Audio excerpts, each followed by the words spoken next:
Hey, greetings. Welcome back.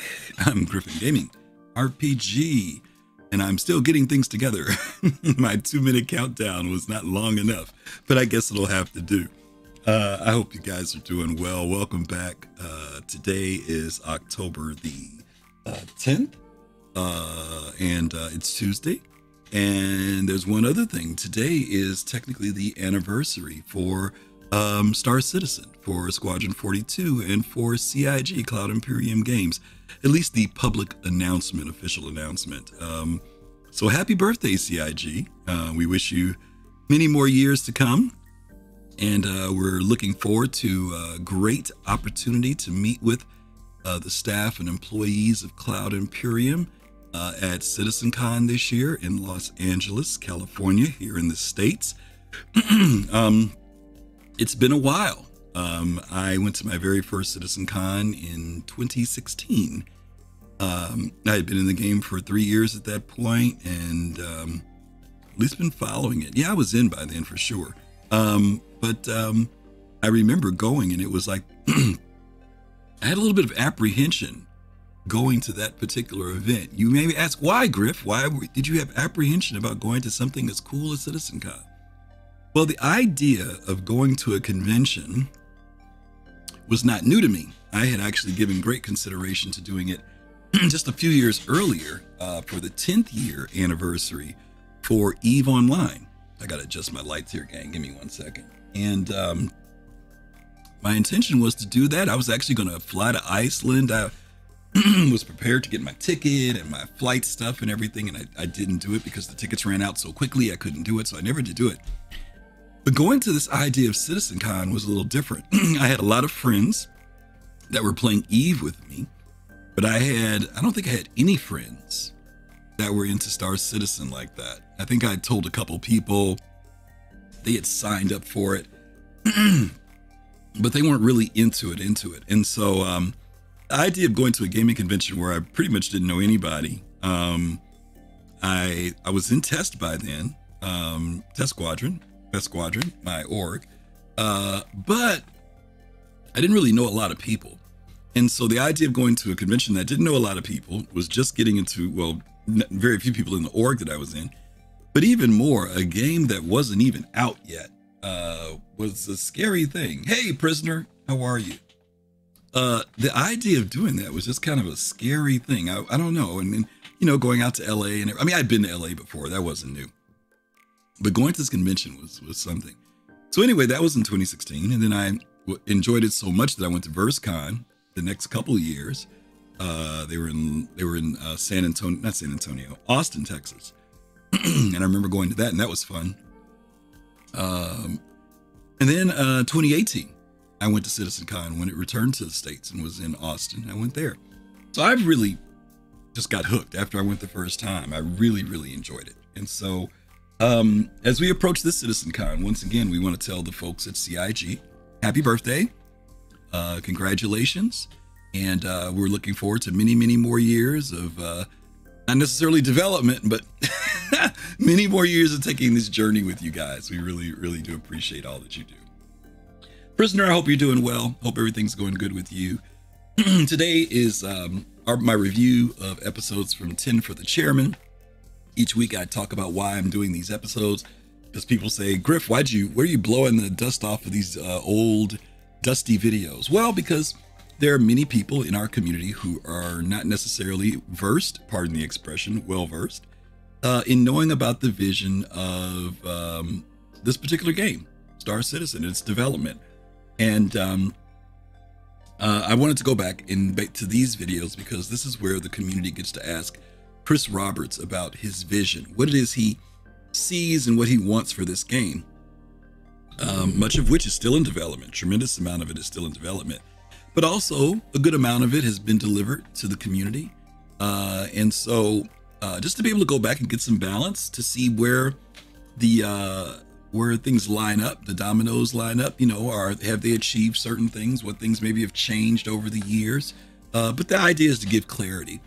For me, one of the reasons why I'm able to endure this journey is because I've really taken the time out to really see what not only Chris Roberts is doing, what the company is doing, but also where the community is. And for the most part, I have my days where I'm like, what am I doing? Why? You know, this is some kind of ride. I'm in a place that I kind of understand where things are. And maybe that comes from a lot of different places. One was that I was a business owner a couple times. And I know the difficulties of starting a business. I know what it's like to have a vision and a dream for something you want to do. I know what it's like to have those who support you in what you're trying to do. I also know what it's like those who don't believe in what you're doing or think that what you're doing will never really go anywhere. So I've been in that space before. I've been through the realities of how do you generate funding? How do you keep the business alive? How do you keep it going? How do you keep people working? I remember I had one employee that I actually brought in from another city who lived in this where I live for almost a year and a half, and having to make sure that that person was going to have salary and be able to be paid and live in a good place. And there's a whole lot of stuff that was involved in that. But even more, translating a vision of something that's never been done before. One of the businesses that I had was a company that had never been done before. And it's a lot of competition in my city for doing things in that market, but not the way I was doing it. And I got praises and I got criticisms. I got both. It was a very difficult ride. So maybe I'm a little bit more sympathetic to what Cloud Imperium is doing and what they've had to go through because of that. And I also know about delays and not being able to deliver and deliver on time, but I also know about being able to get things done. So anyway, that's why I'm doing these episodes. So let's go ahead and jump into it. You don't need to hear my whole long life story about starting businesses. Eminence, good to see you. Good to see you, Eminence. But yeah, that's maybe why I'm a little bit more understanding, let's just say that, of the ride that we're taking with Cloud Imperium. So anyway, we're going to go ahead and get into our very first episode. We've been chopping through these episodes, even though there have been some weeks I haven't been able to be here. We're on episodes 22, 23, and 24 today. So hopefully we'll be able to start them. I'm a quarter after the hour. I always say I want to start by that time. So as they say, let's get to it. Hope you guys are ready, and let's do it.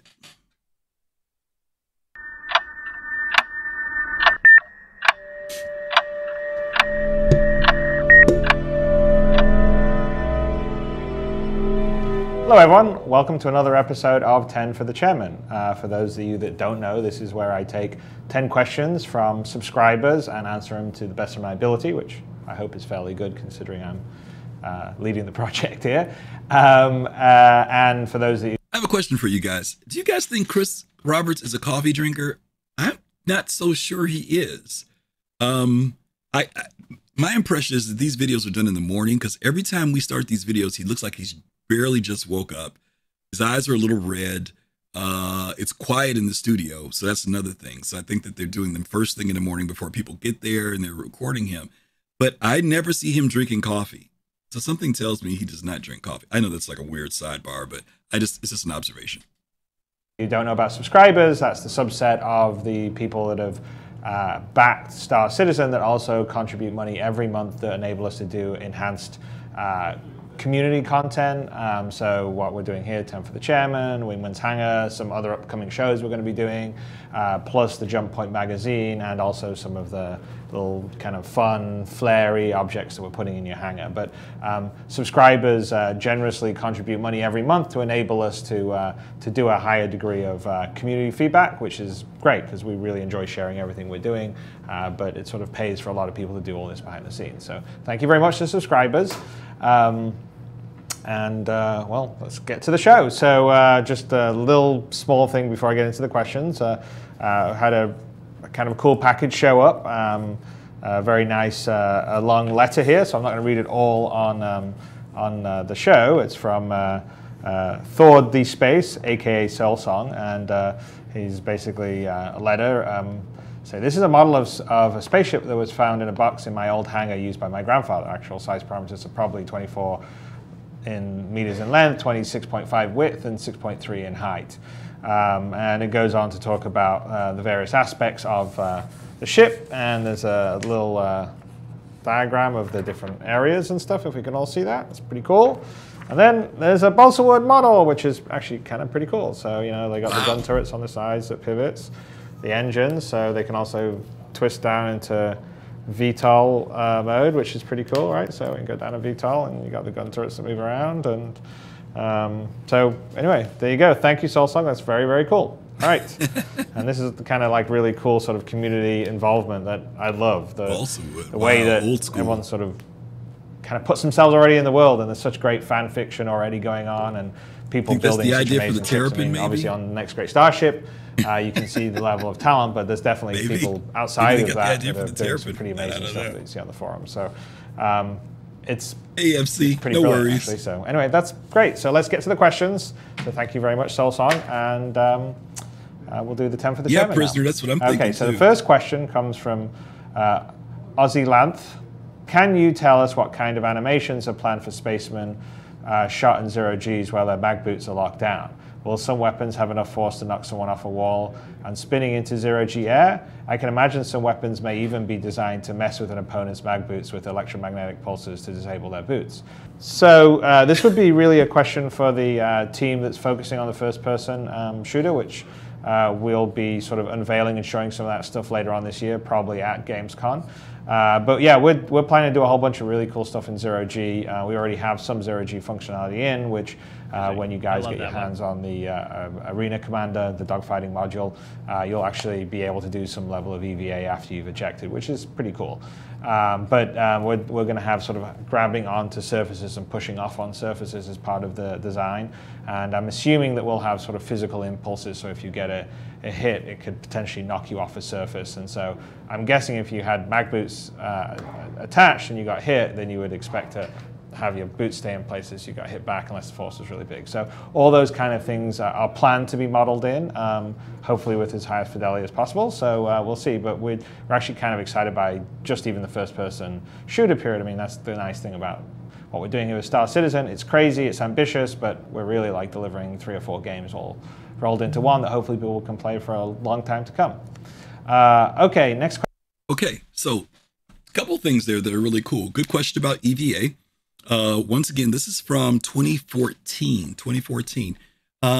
Much of what Chris mentions here, we have seen evolve into Star Citizen with EVA, but even more, they just told us about this just last year, that not only do we EVA and be able to move around, but he talked about the fact of being able to grab things and pull yourself and push yourself. We've seen that now. We know push-pull is coming very soon because they showed it to us last year at CitizenCon. And so hopefully it'll be in with 4.0, right? Hopefully. I mean, maybe they'll surprise us with 321. I don't know. But this whole push-pull thing is something that we know that they showed us that they actually can do now. And he talked about the mag boots again. We talked about this a few weeks back, that mag boots weren't a new thing. That Chris talked about these all the way back in 2013 and 14. And we saw it with the Vulture commercial where the guy walks out on the arm of the Vulture and he's on mag boots. So again, that is something that they are looking to do. So pretty much everything this person mentioned, we've got. The only thing that they haven't mentioned, we haven't seen, is the impact when getting shot. We saw that in Starfield. Starfield implemented that where when they were in EVA, if people got hit or if they fired a certain weapon, they would move backward. So let's see if CIG is going to implement that too. But they are getting it in. They're getting there, okay? Question comes from Odie, who asks, it was mentioned that the NPCs that you hire for your crew will be more skilled in some roles than others.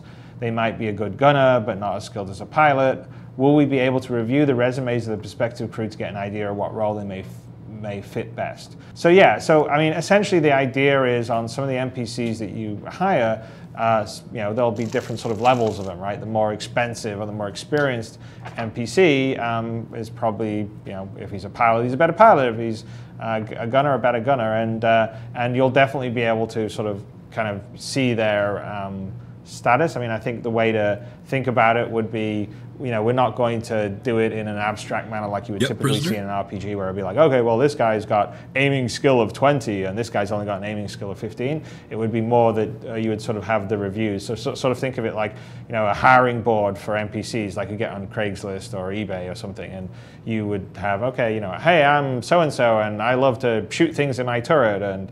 And then there's a bunch of sort of, the equivalent of Yelp reviews where people would be like, oh, he was fantastic, or he's a crack shot.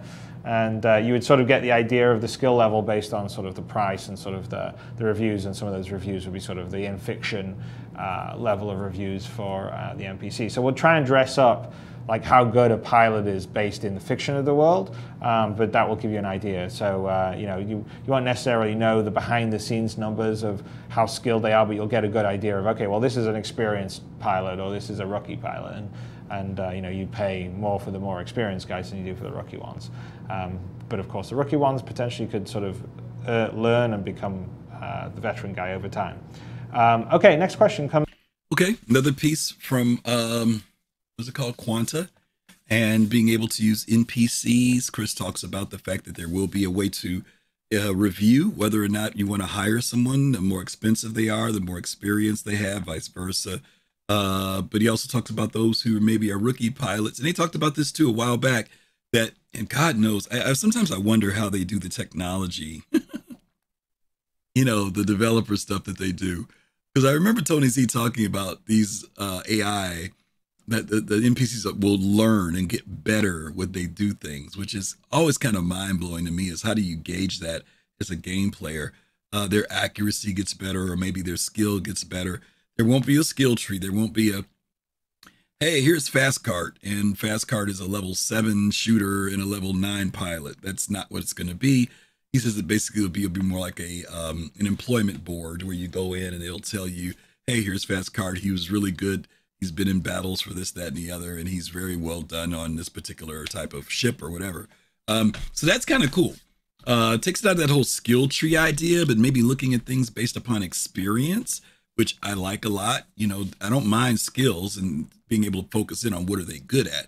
But that idea of, of a 10 to a 0 and ranking people like that, I'm not sure if that would, it breaks immersion a little bit. I like the fact that, and here, something for the narrative team, right? There's more work for the people to work in the background to put up those reviews and stuff so you'll know what they can do.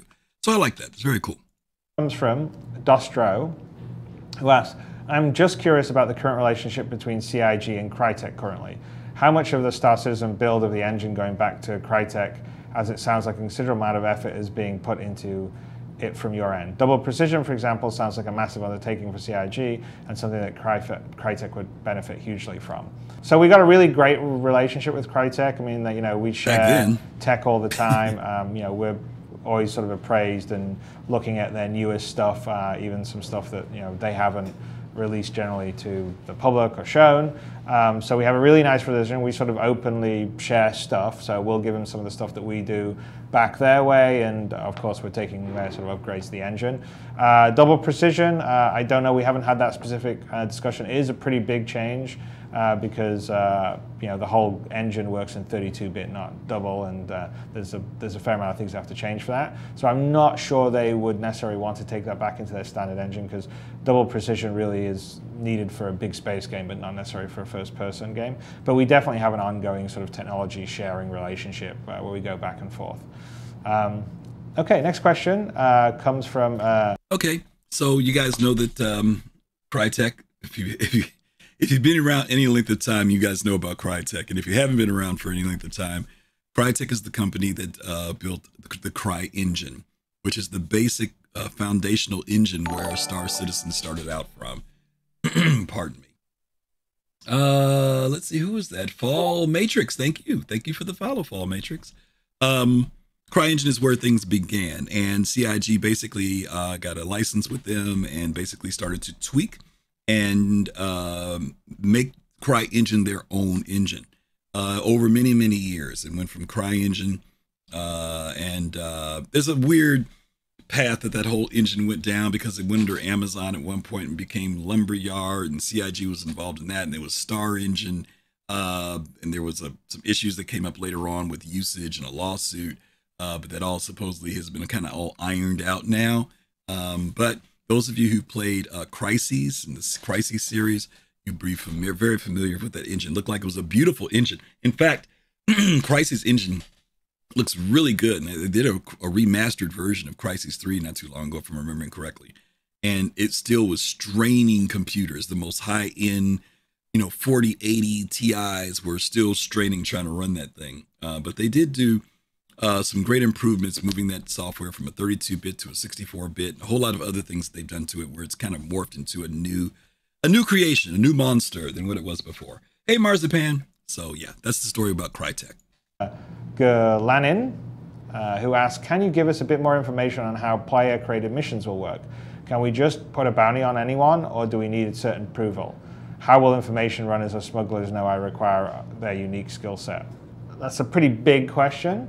You know, there's a certain level of like, there'll be this sort of simpler player-created missions where it's like, I need to hire someone to escort me, or I need to hire someone to take, you know, item or items from planet A to planet B. So those are all pretty simple. In terms of you know, hiring someone to, you know, putting a bounty on someone, I mean, you can't, like in general, you know, there's two levels of it, like in the real world. Like if I decide, okay, yeah, I'm going to pay someone $10,000 to kill someone, well, I can do that, but that's not necessarily legal. I would have to go to some you know, I don't know, some underworld hitman and pay him, and I can get caught and in trouble for doing that. So in terms of like the bounty stuff, I think, you know, if you're putting bounties on people that, you know, hey, I'll pay you so much to take out this pirate, then you're probably not going to get in trouble with the UEE. But if you put a bounty, you say, I'm going to pay you so much to take out my rival trader or you know, someone I just don't like in this regulated space, then, you know, not only does the person that's taken the hit run the risk of getting in trouble, but if someone's commissioned the hit, then potentially you could get in trouble with the UEE. So it all sort of depends on a sort of mission per mission basis, but generally I think there would be a certain amount of, you know, missions that players can sort of request from NPCs, and then there's the other level where you can also request them from other players, and then you probably would be able to have sort of a more nuanced mission to other players, because obviously you're not dealing with an AI or an NPC. But you know, see, the last part of this question is, how will information runners or smugglers know I require their unique skill set? So, well, I mean, I think it all sort of depends. I mean, because there'll definitely be cases where, you know, getting information or a data packet from one place to another part of the universe is very important, and there potentially will be people that are trying to prevent that data packet from getting there. So it really is sort of like kind of a courier mission is really kind of what the information runner missions are like. And a lot of times if we generate them, then potentially will be, say, another corporation trying to block that information, so there'll be some conflict along the way.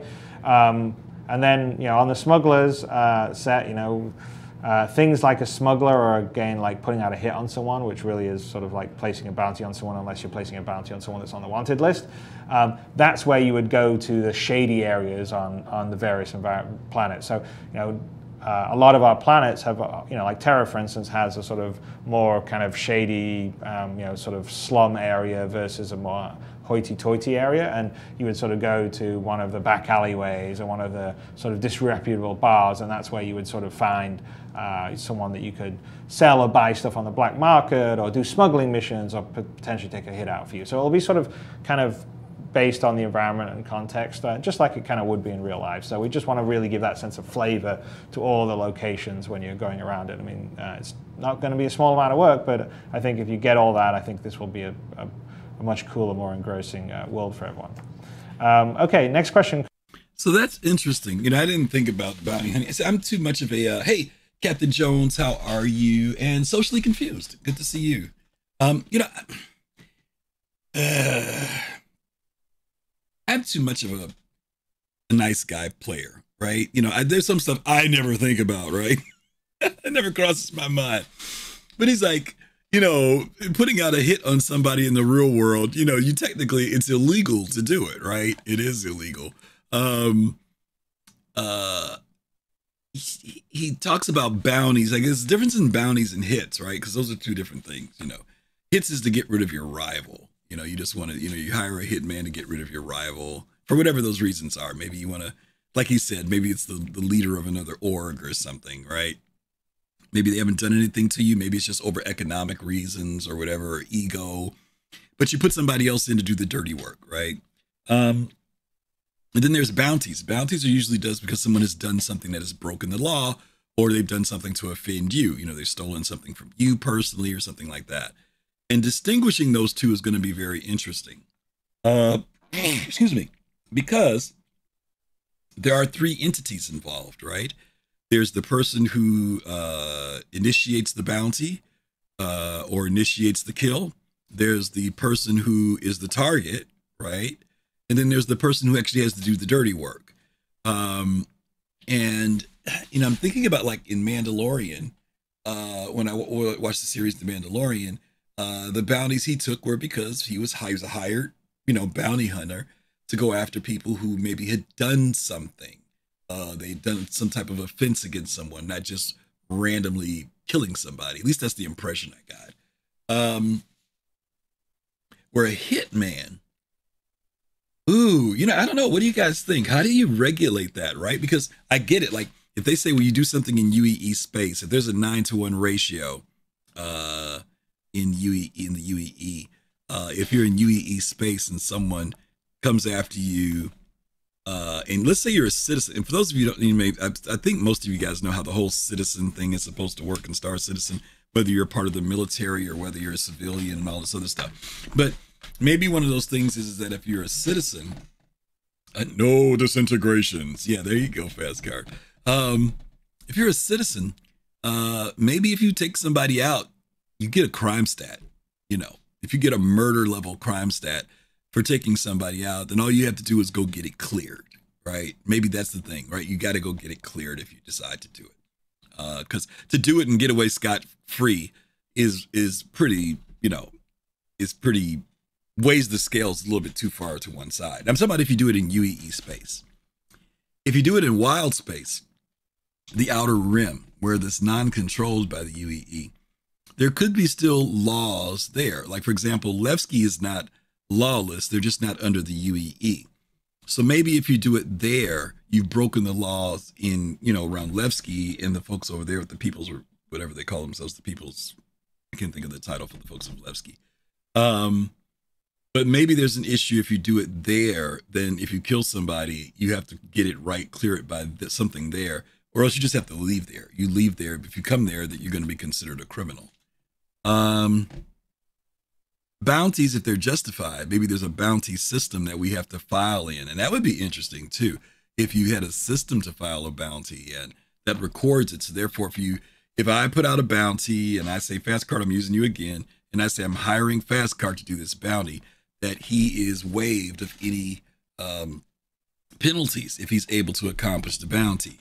Maybe that's another way of doing it. I don't know. It'll just be interesting to figure out how do you create balance in that, because you guys know there will be people who will just hire people to kill people just for the sake of killing them, because they don't want to do the hard work. So the thing to do is just bump them off, right? Somebody beats you to the trade console and loads their ship up faster than you do, and when you get to the console, all the material is gone, and then you get mad enough to say, you know what, I'm gonna put a bounty on that guy and kill him because it took me 4 hours to get to this location. He got here before me. There's gonna be they're gonna put some guardrails in, basically. I don't know what those guardrails will be, but they'll have to put some in there. How would they curate bounties for justifications? Well, I'm saying, like right now, when you clear your crime stat, Fast Card, they give you categories of what you did, and you can select that category.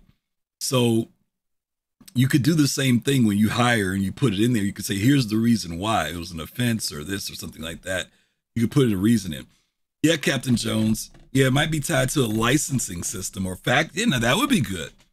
That's a good idea there, Captain Jones, that there's actually factions that you have to become a part of and get licensed, just like we do with mercenary stuff right now, right? If they do that, then you're registered, and maybe the player who is the bounty hunter also has to do some things too to ensure that they're allowed to do it. Socially confused, there should be ways to cover up crimes. Yeah, in UEE space. That's a good idea, socially. Something complicated and better than taking, comms down. Yeah. Oh, wow. Yeah, sheath suits, hacking local sensors, bribing police. Yeah, that's good stuff. A faction instead of a guild. Yeah, well, guild fashion. Yeah, we don't mean guild like a guild like a ops or like what we have right now, like a corporation like an Eve or something. But he means actually in game. Yeah, a faction in a guild you join, like right? Yeah, faction, whatever. That would be cool. No faction is just murder. Yeah, there you go. Special knife. Ooh, that you can sneak through customs. That would be cool, prisoner. Yeah, yeah, yeah. Fall Matrix, first time chat. Hey, Fall Matrix. I'm recently interested in SC. Thanks, Starfield, and I've been watching your content on YouTube. Oh, thank you. I really appreciate that. Thank you, Falls Matrix. Appreciate you, and hope you had a good time with Starfield. Starfield seems to make a lot of people pretty happy people, and that's a good thing. Always good to have another good space game. Let's see. Haven't they talked about concealable weapons in the past? You know, they talked about being able to sneak stuff in. I don't know what though. You know, because, you know, when we come into landings, and we're talking about landing zones in particular, you know, you've got the scanners and the customs area. They've got lockers there. And technically, you're supposed to be able to, if you've got something on you, your weapons, you're supposed to check your stuff in. But is there something that you can sneak in? And how do you sneak it in? Civilian clothing does have areas where you can put things. Maybe it can't be made out of metal. Maybe it has to be, you know, maybe it's 3D printed, right? Something like that. Special crates, yep. We'll see. I don't know. We'll see. Let me move on to the next question here. Comes from Quick with a Q, so QYIK. Says, when Star Citizen goes live, will players still be able to buy UEC with real money? And if so, how will you be able to keep the economy balanced when players can print their own in-game money? Thanks to the whole team involved in putting this masterpiece together. Quick one. So when the game goes live, we will let players buy some UEC with real money. I think we've stated before that we're going to put a cap on that. You know, whether it's a daily or a monthly amount, it'll be a certain fixed amount that you'll be able to put into the system, and that's really to allow. I mean, well, a couple of things. One, once the game's out, you know, since we're not charging a subscription, we need to figure out some way to bring some revenue in so we can keep the servers up, and we can also be adding content as we go on, because our plan is to continually add more and more features and more content, and you know, it's space, so it's kind of infinite, so we can keep on building it out and making it, you know, just a lot more going on there, and you know, we really want to make it very reactive to what the players are doing, which will require, you know, quite a lot of sort of game master staff and people dedicated to sort of building content that riffs off what the players are doing in the universe. So you need money to do that. So our sort of revenue plan, if you want to call it, is you know, new players are coming in and basically buying their initial package, or existing players that maybe don't have 20 hours a week to be flying around and you know, adventuring and making money, but they've got a few hours on the weekend, and you know, they really like that cool ship and they just want to fly it, and so they don't mind spending a little money for to buy the UEC. And you know, the philosophy of the game is that there is nothing in the game that you can only buy with money. Like basically, you can earn everything playing the game, but you can also purchase some credits and sort of shortcut having to spend the time running missions to earn some money. And by the way, running missions is the fun part of the game, right? So that's not like a grind like it would be on most of the games that would sort of have this kind of thing. That's the core. That's the core of what Privateer was. That's the core of what Freelancer was. But you know, we do recognize that there's people like myself who are now older, and I don't have all the time in the world, and so sometimes, you know, I don't mind paying a little bit for convenience, I guess would be the way to say it. So those are the two ways that we think that we'll be able to generate enough revenue to keep basically the servers on, content flowing back into it. But as to the question of whether it's going to unbalance the game, because we're limiting it, and because there's also a whole bunch of sort of real world I guess simulation of dynamics to the universe. So for instance, you know, there's a cost to doing business, there's landing tariffs, there's sales taxes, you know, your equipment, you know, basically has wear and tear over time. You can see it sort of get older, and then you've got to maintain it, and you've got to fix it up occasionally. So all these things take money to have happen, and so essentially they sort of will balance out. But even with people bringing new money into the system, these things will sort of take a little bit of money out. And then of course the other big concept is that the player base in this universe is only a small portion of what we're really simulating. So we're estimating that the player base will be no more than 10% of kind of the economy we're simulating and the number of AI or NPCs that are running around on a big meta basis. And so at that point, you don't have a large group of people. Like, so if someone comes in and you know, everyone decides to buy some UEC, which they're not going to do, they still wouldn't be able to bring enough in that would really effectively unbalance the economy based on what the other sort of credit sinks are happening in the economy, and just the ratio of real players to NPC players, and the fact that we also limit the stuff. So that's what our plan is. I mean, obviously, we're not at that point yet. So it could have some flaws, but we think that it's a pretty good approach to take at the moment.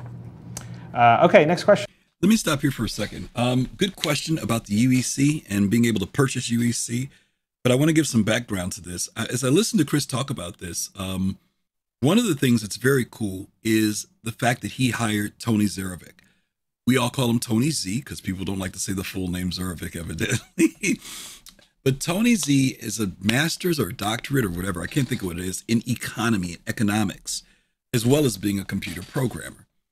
And he is the person who's working on the whole economic system for the game, for quanta and quantum, for the AI, all that stuff.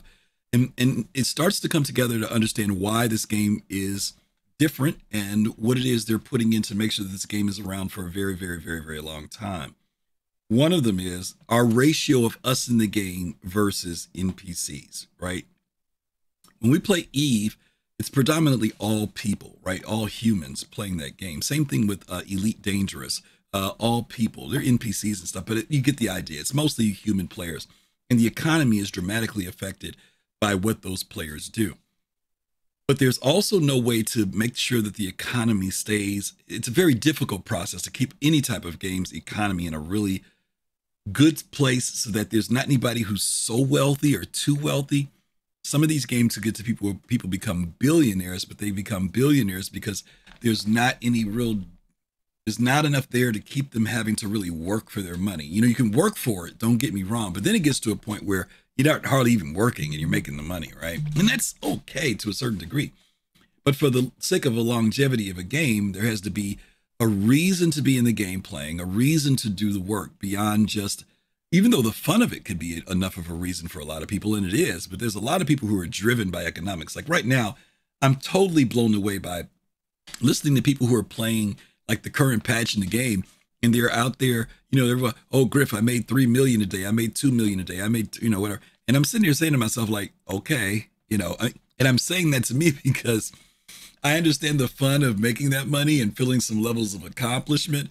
But whether you make 20,000 today or 2 million a day, for me, it makes no difference. First of all, the value of our credits is zero, means absolutely nothing.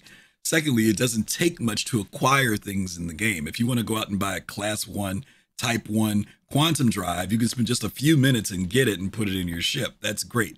Once you've done that, there's nothing else to do. Once your ship is tricked out with all the best coolers and power plants and weapons, yeah, then what? Now, don't get me wrong. You've got to get there, and there is a journey to get there. But here, Chris talks about other things that are going to be involved in the game as to why having and making money or current credits in the game are important. You guys have used the MoTrack or MoPayer thing, right? The Mobi-Glass thing to give people money. Have you noticed that there's a tax in there? Every time you do that, you're charged a fee for transacting. They're going to be adding all types of fees, landing fees, residential fees, taxes, tariffs, cargo tariffs, trading. All this stuff is going to be not only the money that you pay to do something, but then you're going to have to pay a little more, a little extra. Insurance, all that stuff's going to be in here. So you're always going to have to do things to make money. That's the thing that they're trying to build in here, that, there's always going to be something else. It's like how you feel about taxes now, right? You're always getting hit.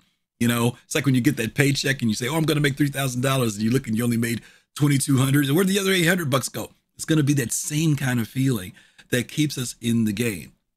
Now, of course, there are going to be people who are just going to min-max it and go all the way. And I get that, right? Yeah, fuel prices. That's another good one. Yeah, repairs, right? When you go somewhere and get fuel, when they put the new gates in, right? The new stations, as you're leaving out toward the jump point, you've got these signs saying this is the last place you're going to get fuel. And maybe you're thinking, okay, I've got my fuel. Fuel's going to cost this. No, when you get into Pyro, imagine what people in Starfarers are going to be charging you for fuel, right? They're going to be charging you some crazy amount of money to get fuel because there aren't a lot of places to get fuel there, or the prices there are going to be so high, right? Because there's not a lot of places to get fuel. The competition isn't that great that, yeah, there's a player that'll come to you, but what is he going to charge you to come to you, deliver the fuel to you and everything else, right? So you kind of see all these ways that money or credits are going to be a thing. Now, I just want to put that as a background so we understand why there's this this 9-to-1 ratio, or 10-to-1, whatever it is, of us versus NPCs. That allows them to manage the economy and keep controls over it so that it remains challenging, doesn't get boring, but at the same time doesn't get to a point where it's so exploited that people just lose interest in playing the game. Because let's face it, we're driven by adventure, but we're also driven by avarice and greed and wanting more, right? So you got to have some balance in there. So I'm glad that there'll be a game master watching over that type of thing. Let's see. Oh, he also talked about the reason why people will still be able to buy UEC with real money. And at first I always used to think maybe they would cut that off, but I'm glad that they're not, because they do need to continue to bring in revenue. If they're not going to charge us to play the game, if the game is going to be quote unquote free to play, and you know what I mean by that, guys, it's not free to play. You buy a package and you can play the game. If it's going to remain like that, and we're not paying a monthly subscription for the game, some of us pay it for the subscriber stuff, but for the game, then there has to be a way to continually generate revenue. And this is one of those ways. There could be other ways. There could be cosmetic sales and things like that. The subscription model could change later on to where they say, hey, we've got the game out now. Now we're going to shift a certain percentage of that money over to help with supporting the game development. And there are other things they could do, merchandise, all these other things that can help continue the studios on. And of course, launching games like Squadron 42, the next chapter of Squadron 42, the chapter after that of Squadron 42, continue to generate revenue to keep the company going so that they can run. So the buck doesn't just stop when Squadron 42 comes out, and it doesn't stop even when Star Citizen is finally completely beyond beta. Okay, so they got to generate revenue. Let's see. Fall May will be there. Yeah.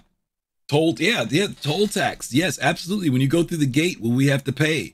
Maybe we'll have to, go through the wormhole. Maybe there'll be a check-in there. I don't know. Maybe they won't. Maybe, I don't know. We'll see what they do about that.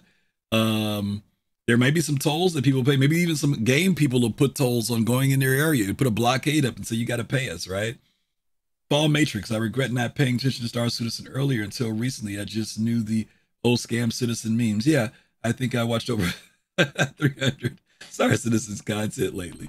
Don't worry, Fall Matrix. You're not the only one. We understand. Trust me. We embrace those who come in. It's not a problem. And it takes a lot to admit that, because the propaganda machine was really strong, right? And understandably, for players to kind of not be so sure about this project, this is extremely ambitious. Yes, there's risk. There is risk. But the longer you're in here, the more you start to see, hey, they actually are pulling this thing off. They actually are doing the do. So, there'll be people eventually that will come around and they'll see, okay, that thing actually didn't die out. They are actually having fun over there. So it'll be cool. Yeah, socially confused. Yeah, we talked about this whole idea of leasing out their tools, right? Being able to let other game companies use their stuff and whatnot, and bring in revenue that way. That's another way to do it.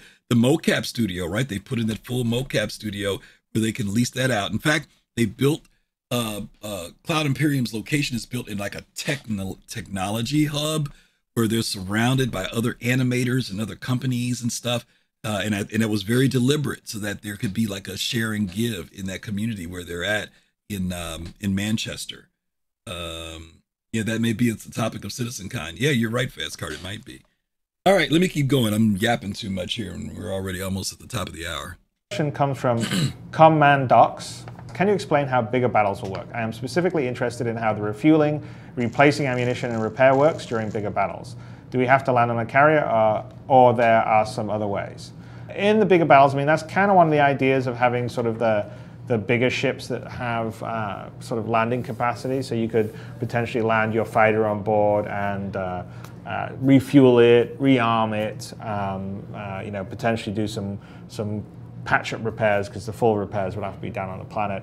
We're thinking about not dogfight that's coming out right away, what we're calling Dogfight V1.1, that will have some platforms. I think Dan was teasing it when he was doing a little dogfight reveal, because we have it in our internal test stuff where you later in later game modes you could land and then you could sort of rearm and refuel your ship and get back out there in the combat, because obviously some level of the ammunition you use, ballistic weaponry missiles are consumable finite, right? And then there's fuel, which will be consumed mostly by your afterburners. And so we're going to actually put some of that in the dogfighting module, not right away, but down the road is one of the things to do. And then and that's really just laying the groundwork for sort of the bigger battles, because when players will have a bigger ship, like a frigate or destroyer or whatever the bigger ships would be, you'll be able to land and do kind of the same thing. And then also we're going to have some level of ships that potentially could do sort of in-flight refueling or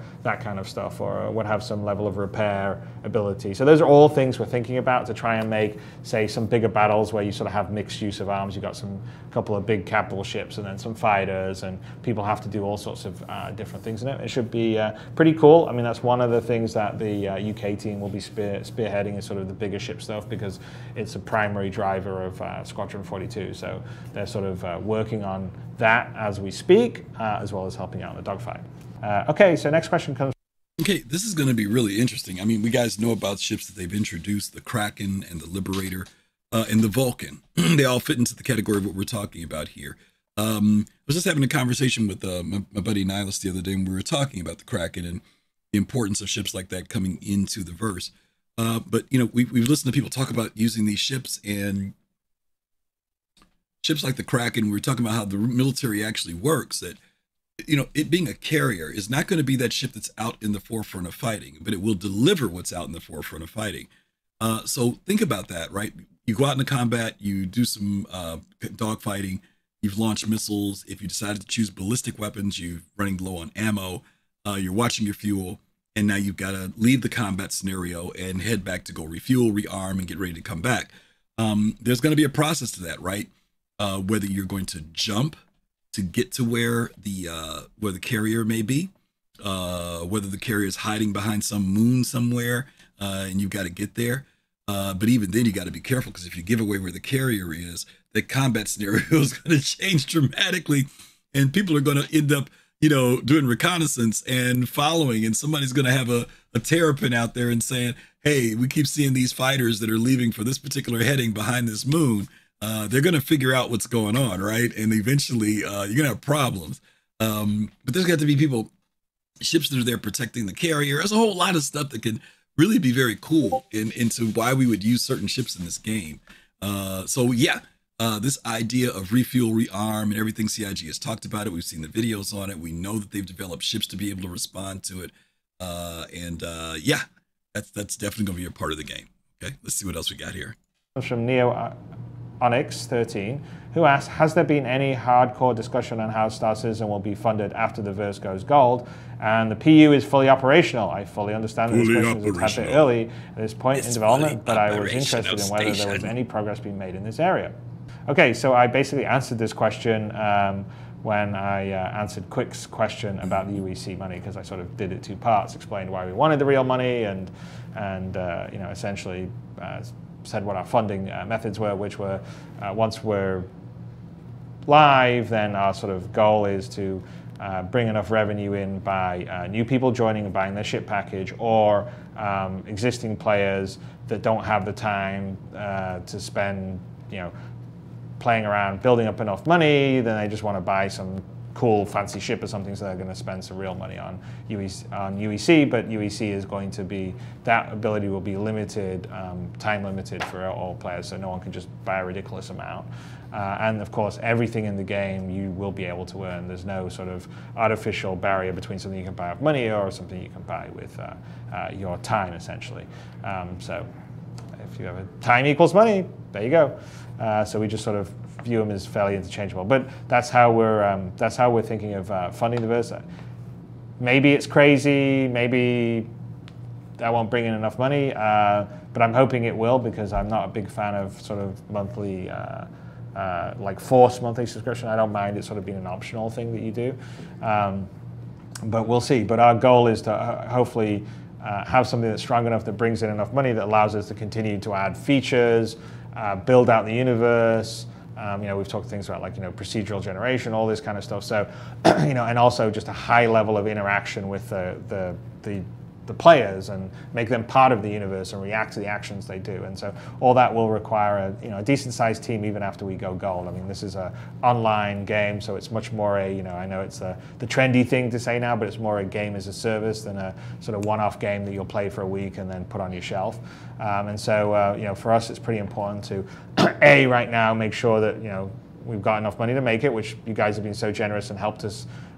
We've got a great amount of money, and more comes in, which is great because that just allows us to do more stuff and make it bigger and better, because that's kind of our goal, is to just make this as cool as possible.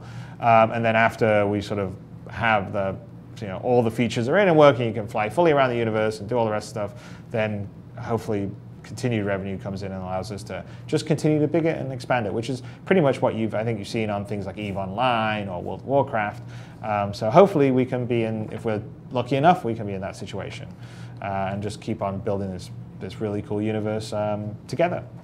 Okay, so let me ask you guys a question. Chris named some things here, and this is kind of going back to the other question, the quick one asked earlier. There are ways that they're planning to continue to generate revenue for the game. Let me ask you this. I'm not suggesting it, I'm just asking.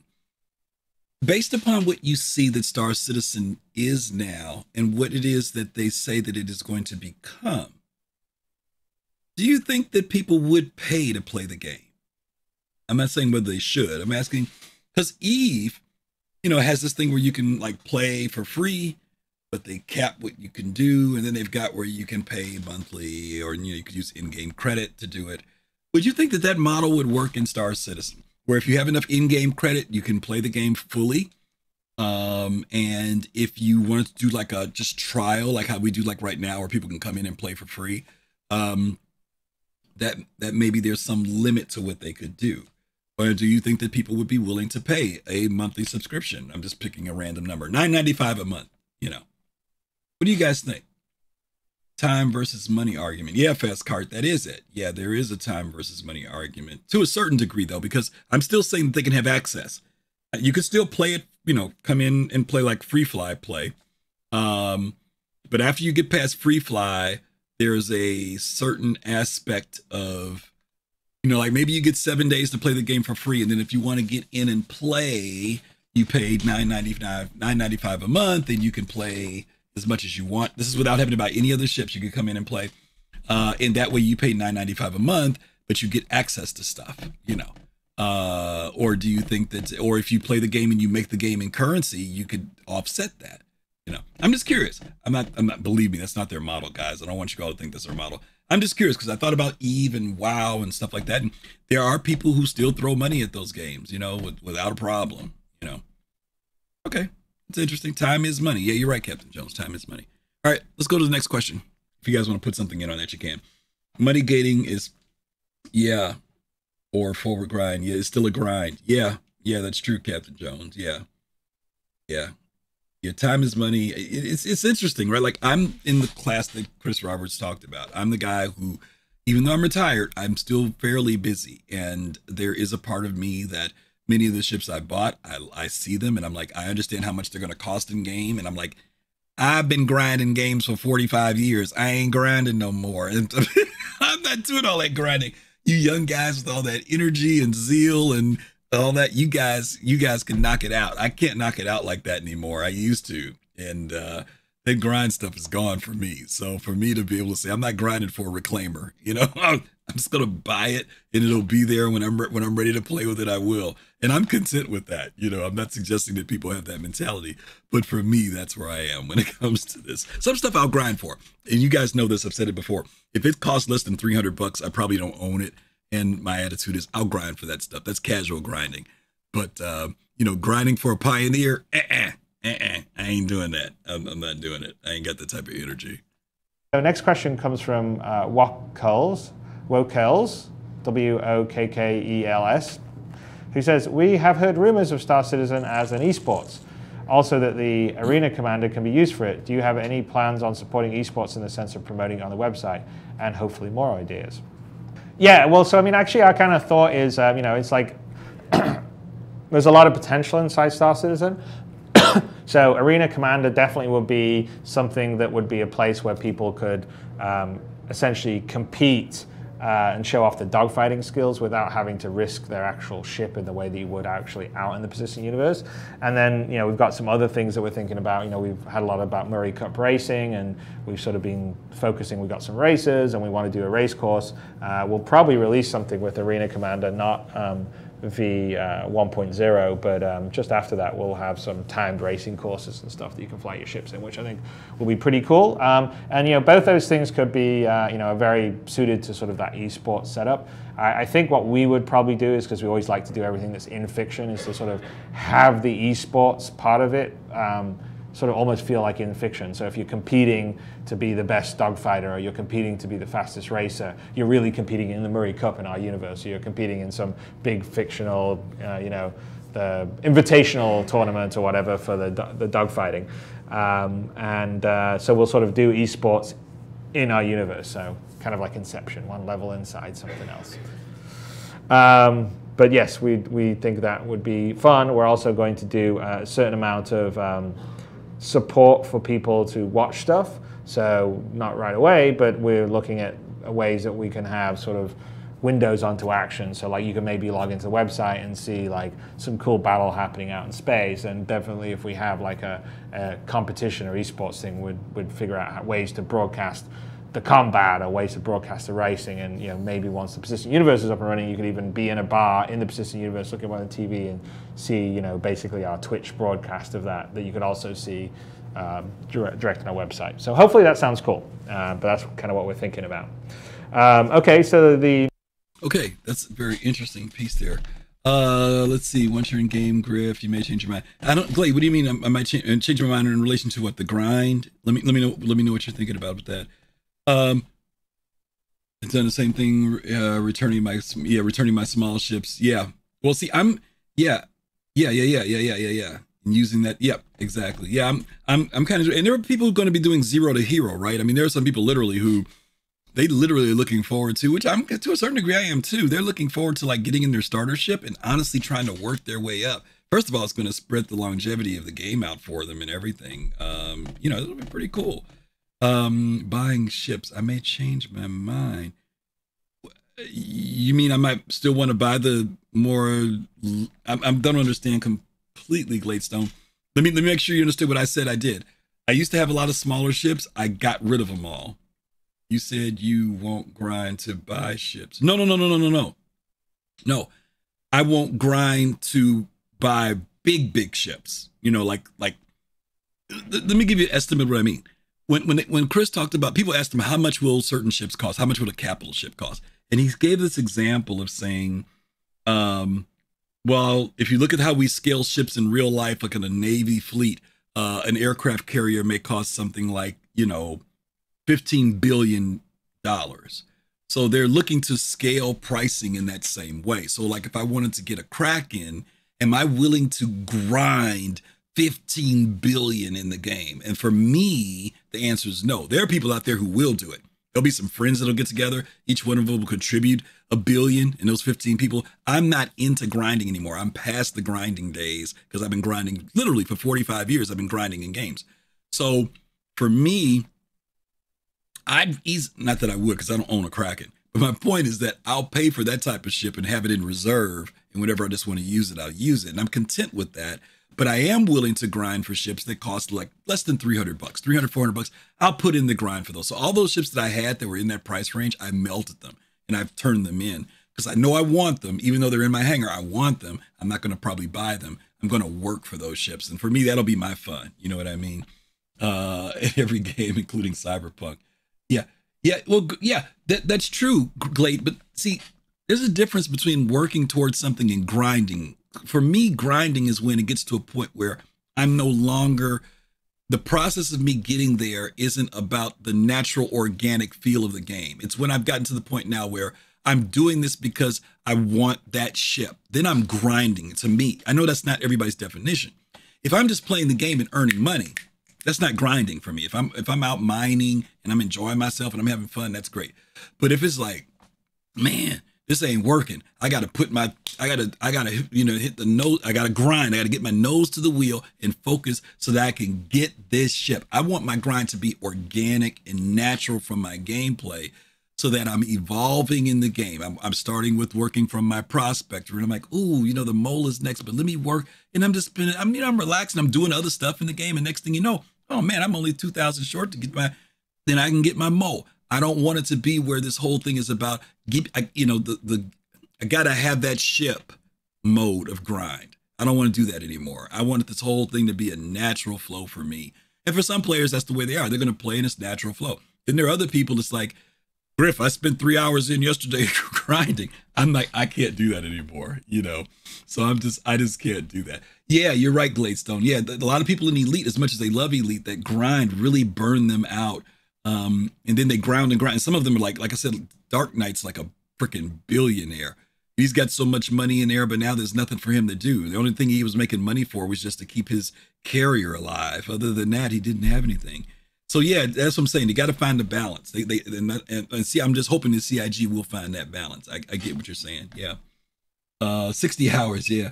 I'll be grinding, but the grind will be exploring. Yeah, Captain Jones, there you go. That's what I mean. That should be how the grind should flow. It should be a natural part of the game and not just because there's nothing to do except for me to do, or the meta, right? You find this meta to do. And if you just keep doing that and doing that and doing that and doing it, I can get the next ship. That's okay, but not for me. That's all. Not for me. That's all I'm saying. Yeah, doing the same thing over and over is grinding. Yep, prisoner. Yep, there you go. Yep, exactly. Yeah. All right, here we go. Let's see what's next. The next question comes from Skade, who asked, knowing that we will be able to name our ships and probably put decals on them, I wish to know if those ship names will be unique, because if not, I'm afraid there will be all encounters, 25 Millennium Falcons and 15 Enterprises a day in the persistent universe. And if the ship's name will indeed be unique, then will there be any chance that a ship may become more famous than its pilot? Okay, so that's a good question. I don't know on the ship naming whether you make it unique. I mean, in the real world, I don't actually believe, I could be wrong, but I think that, lots of people could name their ship Chris or Chris One. So we may end up, not having it unique. We haven't made a particular decision about it because the thing is, if you make it has to be unique, then you get people going things like Millennium Falcon 482 ABC, which also is kind of a bit immersion breaking. So we're probably going to let people sort of name their ships how they want to name them and not make them unique. Of course, every ship will have a unique ID code, sort of the VIN number in our world that will sort of identify it. But, I don't know. I think if someone becomes really badass and has customized a certain ship, then maybe they can become more famous than its pilot or other ships of the same name. All right, so last question comes from... That's interesting. Now, they do have ship naming in the game, and the ship games are unique right now. Bodie McBo... Yeah, I know, Pascart. Yeah, Bodie McBo. You got me to laugh twice this week. That's pretty good. Yeah, right now I think ship names are unique. We all do have a unique ID code, and when you scan a ship, you'll see that the ship does have its own unique code. It does. I like the fact that ship names are unique. First of all, it's going to force creativity on our part to come up with names and things that we want. You guys know I have a set of ships. I've got a couple of different accounts, and one of my accounts is my role-playing account, which is where I do my snobbery mode, right? And all my ships that are in there are named snobs. They have snobs 1, snobs 2, snobs 3, snobs so on. So anyway, that's how my ships are named. But for me, that's a part of my role play, right? But I agree. I don't necessarily want to see an Enterprise this and an Enterprise that, and Now maybe if they made it where it's only unique to a certain class. In other words, you could have different people could have Enterprise, but they have to be on a different ship, right? You can't have two Odysseys named Enterprise, but you can have a Carrack named Enterprise, and you could have a Odyssey named Enterprise. That at least would spread out. Let's see how the different types of ships we have. I don't know how many different type of ships we have, but let's say there are 50 different types of ships. That means Enterprise could be used 50 times in the game. That wouldn't bother me so much, but I don't want to see, the MSR come up and every MSR comes up and says Millennium Falcon, that would be really rough. I don't think I want to see that, because I want to be able to see that ship land. If I saw it at a landing zone, I know that that's Fastcart. That if I saw Millennium Falcon, I know that Fastcart owns them, and that's him. Without me going in the ship or anything, I see the name outside. I know that's him. That's what I would like to see. But we'll see what they do. Furuta, who You got your character named Enterprise? Are you serious, Captain Jones? You got that name before anybody? That's crazy. Congratulations on that. I ain't mad at you. That's pretty cool if you named yours Enterprise. That's awesome. Oh, I'm glad I know you, brother. That is pretty cool. When people say, where you go? I'm going to get on the Enterprise. I'm going to love that. That is cool. Awesome. What type of science will we be able to perform in the game aside from ship optimization? Will we be able to perform analysis of the artifacts or items that we find and gather more information about them? Will there be any way for us to perform tests on new interesting forms of life that we find throughout the verse? Thanks. Well, we actually have sort of an exploration kind of science ship. I mean, we'll definitely be able to do ship optimization, overclocking, all the rest of stuff. I think there'll be some level of sort of explorer, artifact hunting, searching stuff, which we haven't fully fleshed out yet, but we got this whole sort of like salvage and explorer mechanic. We got some ships specifically for it. We're going to have some sort of space hulks and some ancient ruins and ancient, space wrecks from long ago space civilizations. And so there'll be some cool stuff that you'll be able to get some equipment and you'll be able to take that and maybe take it somewhere else and essentially get it built into some special weapon that or special item that will give you some abilities or powers that you may not necessarily have with the standard off-the-shelf stuff. So I think there'll be that level of stuff. I don't know exactly the mechanics of it because we're still at early stages of working it out, but we definitely want to have that sort of varied feeling, right? So there's a whole profession you could just go where you're going and exploring and looking for artifacts, and maybe occasionally there'll be one or two of them that will be useful and they can be used for something else, or at least you could sell them. So, so there'll be some level of analysis. So we'll see. As far as life forms go, I don't know. There's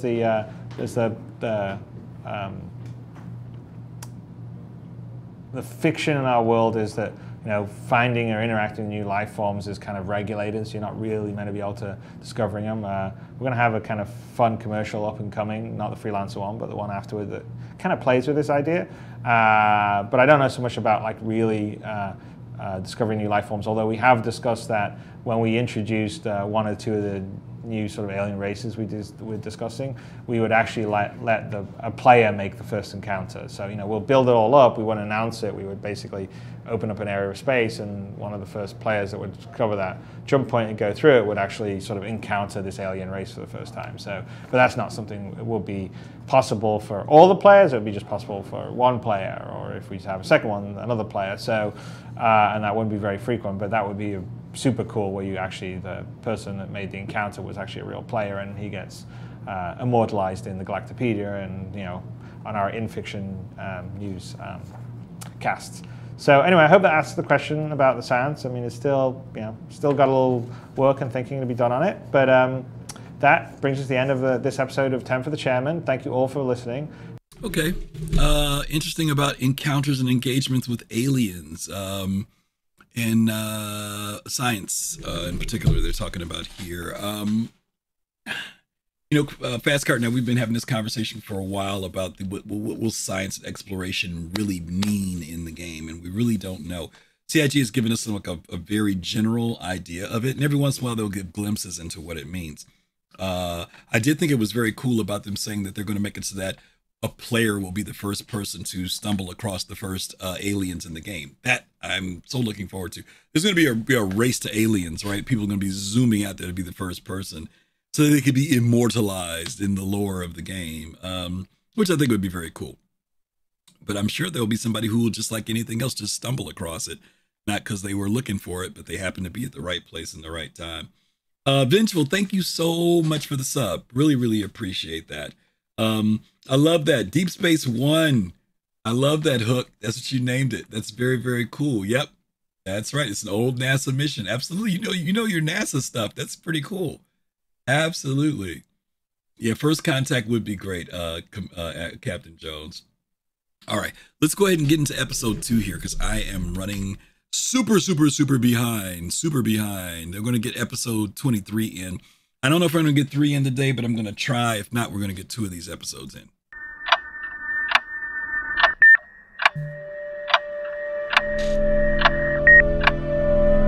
That last episode was a long episode. It was almost 30 minutes long. Hello everyone, welcome to another episode of 10 for the Chairman. For those of you that don't know, 10 for the Chairman is where I take 10 questions from the subscribers that are part of our community and answer them the best I can. The subscribers are a subset of the overall community that are generously putting up extra money every month to enable us to do a higher degree of sort of community feedback communication, allowing us to do something like this, Wing Wings Hangar and some new shows that we've got up and coming, Jump Point, and some fun stuff we're doing actually in the digital hangars of subscribers, just for fun. But essentially, it allows us to do a higher degree of community content. So thank you very much to subscribers for allowing us to do that. The date? Let's get on to the June question, shall we? 2014. So the first question comes from Shrike, who asks, have a question regarding hangar use. My friends and I have a small organization, and we were wondering if we could use each other's hangars once they are placed in a game. I.e., when on Terra, we would all use Bob's hangar, and when on Corel, we would use Frank's. Or are org hangars the only way? That is a good question. The way that the game is conceptually set up at the moment is that you have your own hangar, and any shared hangar would have to be a organization shared hangar. Although there's no reason why Bob and Frank couldn't have the Bob and Frank organization and have a hangar on 2 locations, and they could use them in 2 locations. But I don't think we're going to really let you have other people be in your hangar, because your hangar is sort of like your personal, house or identity or whatever. So currently in the design, to have a shared hangar, it would have to be an organization hangar. Okay, next question comes from That's a good question. Some of you guys remember back in the day, hangars have gone through all types of variations. A hangar used to be just one area, then it got into an area where it would expand out and you could put multiple ships in there. I do think it's a cool idea, right? If I come to visit Fastcard, I could come and go to his hangar, he open the doors, and I come put my ship in there or whatever, if it's big enough or whatever, if it's 2 small ships. But the fact that they say that this is your space doesn't allow for that. It would be interesting to see if I could just put my ship in there, though, just while I'm hanging out with them, and then fly back out. I can't store it or anything like that. That would be kind of interesting to see. But we'll have to see where they go with Fastcard with hangars later on. Who asks, how will racing work with GeForce? Will the recent reveal the ability to fade out or black out from too many Gs? Will we have to fly our fast racing ship slower, or will there be some kind of system in place to prevent excessive G-force? Well, there already is. I mean, there's a whole bunch of sort of different systems that run on the intelligent flight control system that allows you to, we have something that we call nanny mode internally here. I think we're calling it G-safe or something, where the flight control system will ensure that you're not, and when you start to pull too many Gs, it will back off in your velocity. So the Gs will be, your turn will still be your turn rate will still be high, but your actual rate of speed will slow down so you don't pull too many Gs.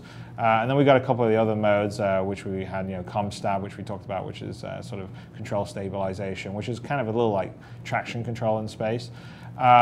So they're all there. So it's sort of kind of up to you as a racer, really. So, if you put the safety modes on, you won't be able to push the edge as much. So I would expect that the harder core racers would really sort of push the edge, maybe get ComStab off and the sort of G-safe off and really push it. So they try to ride the edge of not quite blacking out and also sliding around things. Like if you ever see a real, professional racer on a road course, they're always sort of using drift and everything as they're coming around turns and stuff. And that we're definitely going to have all that in our racing in space. And you could see it. We did a video update a couple of weeks ago that showed some of the different modes and the drift and everything. So I think that'll actually be quite fun for racing and make it cool. Next question comes from. Let me stop here for a second. This is asking about this idea of racing, and I'm sorry I neglected to respond to this earlier. This is about the hangars. Let's see, where is it at again? Here. Okay, about G-forces. Earlier, there was a question that came up about esports, and I want to talk about that because, again, back in 2014, it was a topic. They were talking about, we had the old Vanderhall or whatever that thing is called, Vanderbilt or Vanderbilt, whatever the racetrack is. That was like our testing ground for being able to, and it gave us something to do, right? It was like an arcade feel of racing. But they've expanded on that with Arena Commander, as you guys know.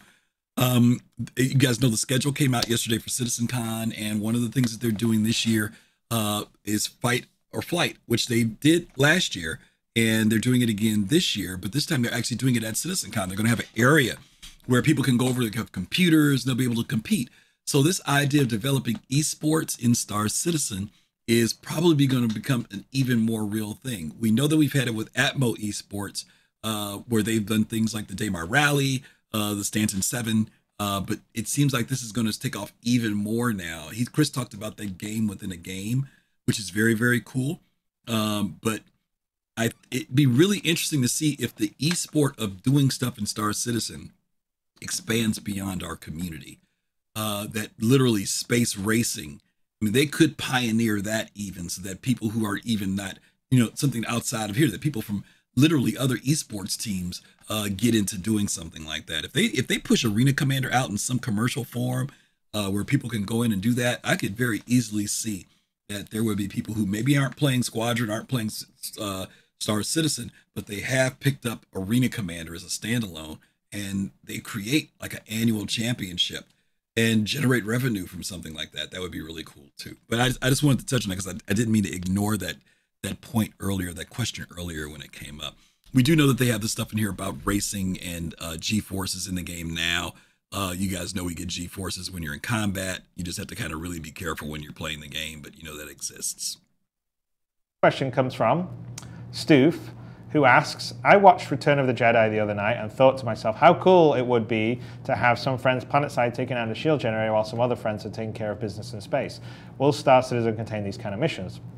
So I don't know about planetside to space, but there'll definitely be sort of the equivalent missions that will be sort of shipboard to space. So there'll be cases where you want to take over another ship and you'll have some friends out there in fighters and they've got to clear out the enemy fighter cover and take out the AA guns that would be sort of defending the bigger ship, and then the other friends can go in a boarding ship, breach the hull, and go in and start doing first-person combat once the sort of airspace or the space, I guess the space has been sort of secured.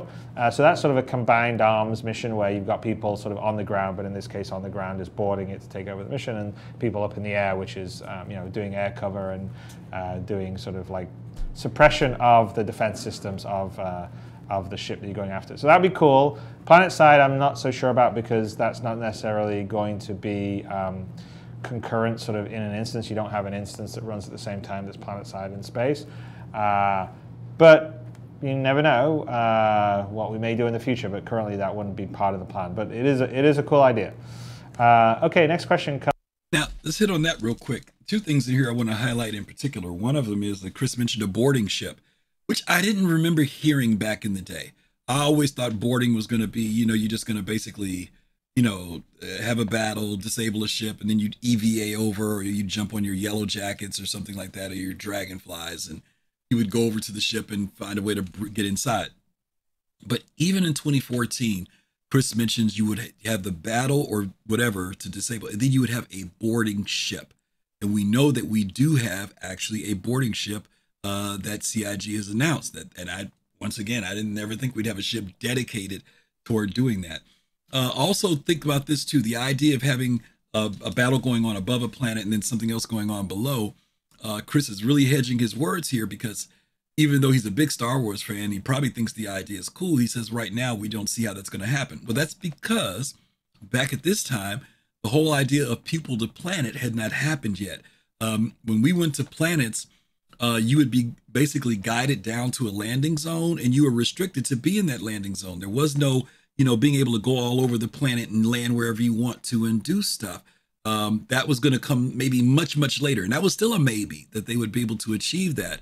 But not much longer after this, a year or 2 years after this, they break ground by making it so that we could land on planets where we wanted to and when we wanted to, which does create an opportunity if people put up some type of settlement or base, that there could be people down there doing something and people up in space right over them doing something simultaneously. It would be really cool to see if they could really pull something off like that, though. I mean, it would be really, really cool. Okay. All right, let's look at the next question here. Comes from Cinder Z, who asks, what is your stance on mods that would be client-side only in the Persistent universe? like Team Morph add-on for World of Warcraft, where it allows you to look like any race, gender, gear setup, etc. I know that these mods can be used to abuse certain loopholes in coding with a game, but I'm still curious if something like this would be allowed or considered as a bannable offense in either case of being used for fun or attempting to abuse the game. I think, our sort of opinion on it would be all to do with whether you are trying to cheat or circumvent the game. So anything that you're doing to give you an advantage against other players that's unfair because you've modified the code or anything like that would definitely be a sort of bannable offense.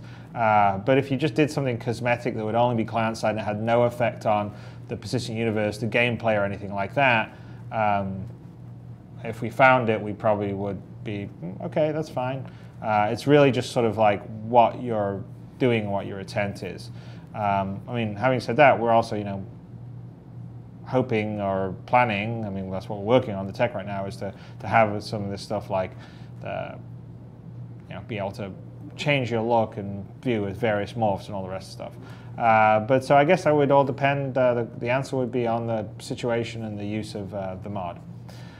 Okay, next question. Let me ask you guys a question. In the earlier part of this project, in the original, Kickstarter, one of the things they talked about was being able to mod Star Citizen. I don't know. How do you guys feel about that? I feel a certain kind of way about that.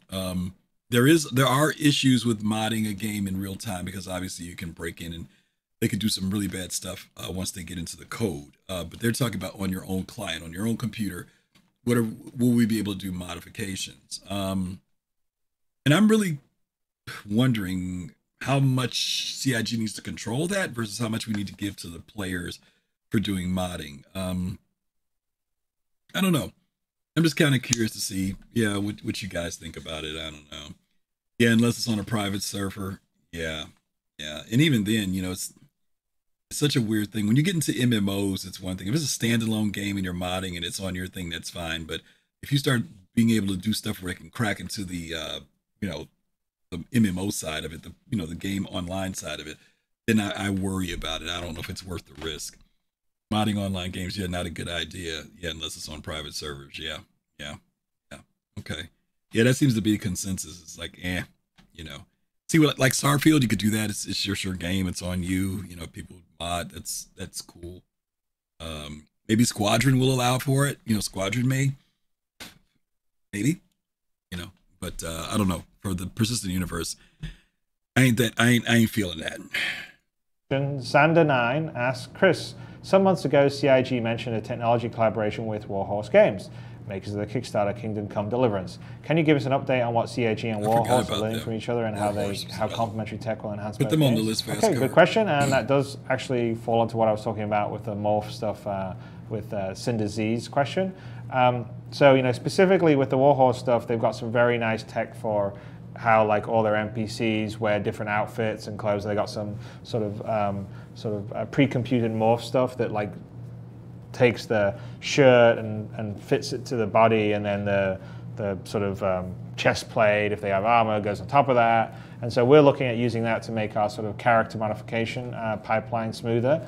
I think we've talked to them. We've got some enhancements to the attachment system in CryEngine, which is a bit technical, but that's how you attach different things to like a character or a body, and we just have a much more extendable and robust system than the default CryEngine. So we've talked about getting that. And then we're doing some information and idea swapping on the AI, which is also really impressive with the Warhorse guys. So we've been pretty busy with dogfighting, so this hasn't moved as quickly as I would have liked because we had to sort out the legal documents to make sure that we all were protecting each other's IP.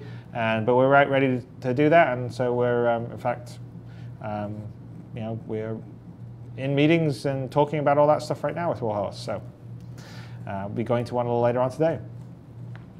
Okay, so there you go. Warhorse is one of those companies I forgot about. Some of you all may not remember or know that in the early days, like a lot of companies, CIG, Cloud Imperium also subcontracted other companies to work on different aspects of the game. Warhorse was one that I completely forgot about.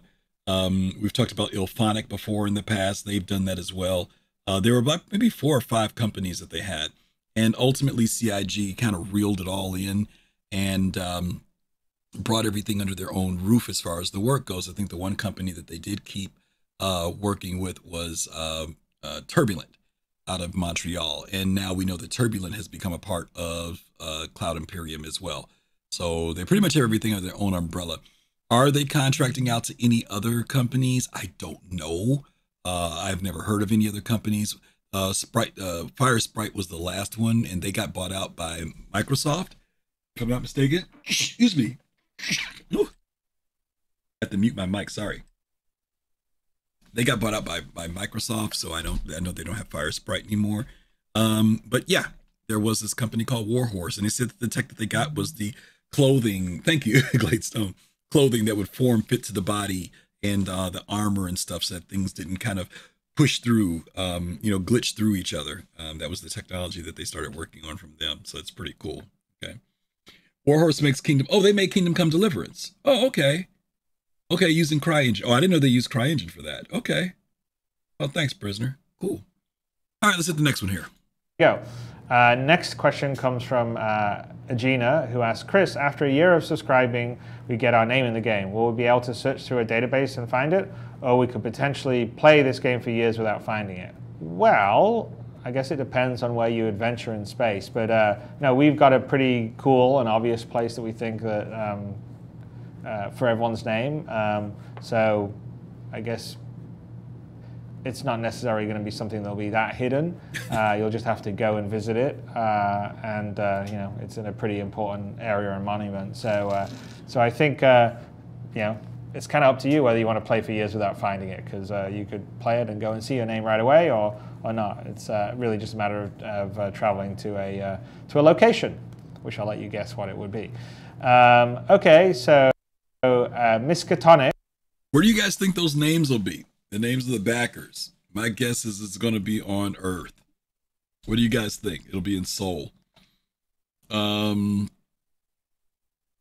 be, that's a good question. It depends on where it could be, right? It could be wherever Robert's Space Industries is too in the game, and I don't remember where in lore where they are. It'll be interesting to see where they put those names at, right? Yeah, no. We'll see. We'll see what happens with that. You're good. Okay. NPCs to be named the names of backers. That would be pretty interesting. Except if somebody kills your NPC. I don't know. We'll see. Nick asks, if a player has several ships, including a Cutlass, on one character slot, will the player be able to select whether to use the asteroid hangar as opposed to one of the other starting hangars? If so, with all the ships that fit in the deluxe hangar, also fit in the asteroid hangar. All the ships that do fit in a deluxe hangar will fit in the asteroid hangar, so we'll just get that out of the way right away. In terms of whether you get to use an asteroid hangar or one of the other hangars, I think our plan was if you have the Cutlass, we sort of default you to the asteroid hangar. But I don't know, there's some ongoing discussions about allowing you to sort of switch between different hangars if you'd rather be in a deluxe hangar versus an asteroid hangar, but we haven't made a full choice on that yet. So that's still in the debate consideration, but definitely anything that fits in the deluxe hangar can fit in the asteroid hangar. Okay, next question comes from... I know you guys may be asking about that. For those of you who weren't around back in the day when we had these different hangars, we had like they called it the deluxe hangar, the asteroid hangar. What was the other one's called? I forget now. One was like they were calling one the executive hangar at one point. But we had 4 different hangar types, and I just thought about it, Fast Cart. Now I think about it. The hangars back then were big enough to accommodate whatever ships we had, and the ships that was the biggest ship that could go in a hangar back when we had hangars and they were working was the Starfarer. The Starfarer and the Connies.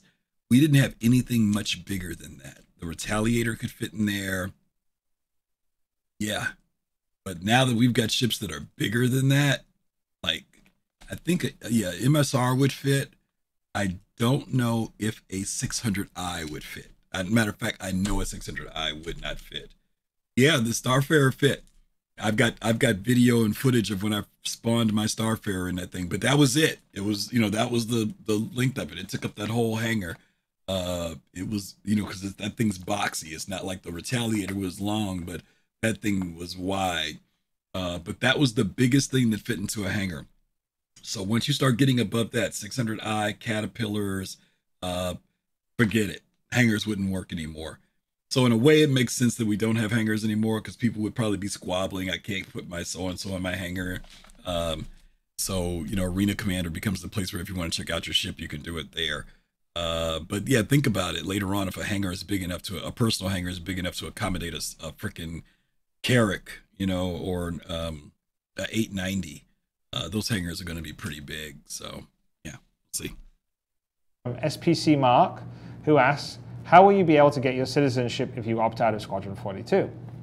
Okay, so citizenship isn't just about military service, although that's one of the easy ways to do it. So there's a couple of ways to get citizenship. One, you can buy your way in, which is sort of like the old Roman way, where a lot of people would buy their way to Roman citizenship, and that would really just require you sort of making a lot of money, being a trader, whatever, and then you could sort of buy your way into being a citizen. And then the other way to become a citizen would be to sort of perform jobs or missions that sort of increase your like civic or citizen status. And so if you've done enough of that, sort of almost like public service kind of stuff, taking jobs for the UEE, all that kind of stuff, that will add to points that will at a certain level you are granted citizenship. So there are other ways to do it outside of Squadron 42. Blasny. Okay, there you go. Other ways to get into citizenship in the UEE in the verse, even if you don't do Squadron 42. One of them is you can pay your way, you can buy your way into citizenship. So keep that in mind for those of you who are on that grind. Gonna spend some money to get your citizenship. And the other thing is civil service, doing jobs for the UEE. That could be anything, trade, mercenary, any type of mission that they want to give you. So you do enough of these, we've shown your loyalty to the UEE, and you can get your way in. Okay. Asks, with ranked ladder play announced for Arena Commander, do you plan to balance the ships in Arena Commander separately from the persistent universe? So as an example, a Hornet used for ranked arena play would be more strictly controlled balance-wise than the PU Hornets. So that's a good question. I mean, so our concept with Arena Commander is actually allowing us to sort of balance these ships to a certain level. We're not expecting that every one of the ships is going to be exactly equal, although we're going to try and give them all their own sort of like quirks for Arena Commander. So, for instance, a good illustration is, the Hornet, right, which is probably the sort of most expensive and heavily armed of the ships that you can fly. The dogfight module is it's a big weapons platform. It's strong. It takes a lot of damage, but comparatively to a 300i, the 300i is going to feel sort of a little lighter, a little nimbler, maybe a little more maneuverable even. Because it's not such a heavily armored weapons platform, but it can't take nearly as much damage and can't like dish out quite as much in sort of its max stuff. So I think in some cases that will be like just a personal play choice. So we're going to try and use Arena Commander to balance for the Persistent Universe. Obviously, the Persistent Universe has a lot more issues, but the base balancing in terms of this weapon against that weapon, this ship against that ship, will be kind of in Arena Commander. And don't forget, we handicap the ships, right? So we don't expect if you take out a Hornet with an Aurora, you're going to get a lot more points than if you take out a Aurora with a Hornet, basically. And so, I don't know, think about it like golf, right? They handicap golf. So we're going to try and use Arena Commander to help balance the PU, or at least be the starting discussion for that. But the one last thing I'll say is in Arena Commander, there is the loadouts for the base ships are sort of a default dogfight loadout that we've got right now. Later in the process, V1.1 onwards, we're going to sort of allow you to customize your loadouts and put different weapons on, and I think that will be fun. It'll be interesting to see what people use, and and then we can sort of be tweaking the different weapons for the different effects, and that's the whole point of having you guys do it. I think we'll get a really great sense of like balancing and what's fun. Okay, last question comes from let's see, on this thing about the ships and Arena Commander versus the PU and balancing. Balancing is always the thing that we try to remind people of, that the ships in the game are not in their final state of balance. They are somewhat balanced. They're balanced enough for them to test, but they are nowhere near where they're going to be at the end. There are certain mechanics that are not in the game yet. One of them in particular is armor. Armor has not been implemented into the game in any meaningful way. Also, the way things like shields are taken out. We've seen shields go from a bubble to four sides of a ship to forward and back on a ship. CIG plans on putting shield emitters on the ships so that the emitters can be targeted and destroyed. So you may have shields on one side, but no shields on the other, not because of drain, but because the shield emitter has actually been destroyed. So there's a lot of stuff in relation to combat that is still being worked out and being put into the game. We've moved further than we were from the old days of the bubble, but there's other aspects of things that they still have to implement in the game. So that's going to be huge when it comes to your tactics. And, you know, when you get into dogfighting, it's not going to be just, let's just keep hitting the shield or hitting the ship. You're really going to be much more thoughtful about your targeting, especially if you're trying to disable versus destroy. So it's just something else to think about, that there's a lot there. That's why Arena Commander is important for testing in the game. Okay. Let's get this last question in. From Apple Crow, who asks, we know there will be a rep system for our own characters. Will orgs also have a rep as well? Yes, no, organizations will also have reputation in terms of like how they have a reputation with other organizations. And in fact, that's kind of the general reputation system, right? So even your own character, like your reputations are all based on your reputations with other organizations. And so organizations will have inter-org reputation, and then players will have reputations back and forth with different organizations. Okay, so that brings us to... all right, so there we go. Orgs will have reputation. Players will have reputations within their org. We already know that there's a ranking system. You guys know that... what's how I want to say this. When you're setting up orgs on the website, you can designate who are people who are like leaders, founders, different stats and levels. And then, you know, you guys have our little, what do they call those things, Fast Cart? What are the little titles called in the game, Fast Cart, that people go out and get? The badges. Badges can be used to designate where people are also as well. And orgs can utilize those if they want to. You can utilize your own badge too to say what you are as far as what level you've subscribed or some role play position that you want to take. But there will be reputation between orgs and also with players. Okay, we got enough time to get this third episode in, gang. We're going to do 3 today. We're going to get all 3 in today. I wasn't sure if we were going to do it. This one's only 16 minutes long, so we should be able to be done by 1/4 or so. Okay, here we go. Oh, there was somebody who said something earlier I wanted to comment on. Yeah, Fast Card, thank you for that. The hangars used to be called Discount, Business, and Deluxe. I had to look it up. Then they became Selfland, Arrowview, Revel New York, and VFG. Yep, thank you. That's what they used to be back in the day. Okay. All right, let's catch this one on here.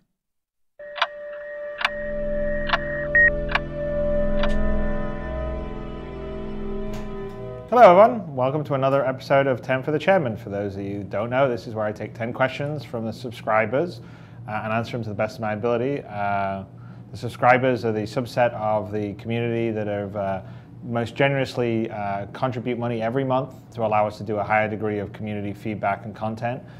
This show, Wingman's Hangar, and the new shows that we've got sort of keyed up in the pipeline. As well as the Jump Point and some other kind of cool stuff that we get to do. So thank you very much to subscribers for helping us be able to do this without taking away from development dollars, basically. And you know, obviously thank you to everyone out there that's backed the game, because I wouldn't be sitting here at all without that. So let me get to the questions right away. The first one comes from Forvel, who asks, we have known for a while that hull breaches will be in the game. Will we be able to use large hull breaches as EVA entry points when boarding? If so, will multi-crew ships be limited to 1 or 2 predetermined hull breach areas, or will be able to create entry points roughly where we fire our weapons? Generally, the hull breach is going to be limited to areas, so like an airlock or you know, a hangar door or something. It's not practical for us to allow you to rip a hole anywhere in the side of a ship and then breach there, mainly because then we would have to, I mean, we already do an insane amount of work and detail on the ships already, but we don't, you know, build the inside of every single wall and every single place. And if we allowed you to basically breach anywhere, you would have to be able to do that. So for us, we're kind of sort of having some predetermined ones that you can breach, and when you're trying to breach, they'll be highlighted on your HUD. or on the ship that you're trying to dock with, and go from there. I mean, it'd be cool to breach everywhere, but we're not quite there yet.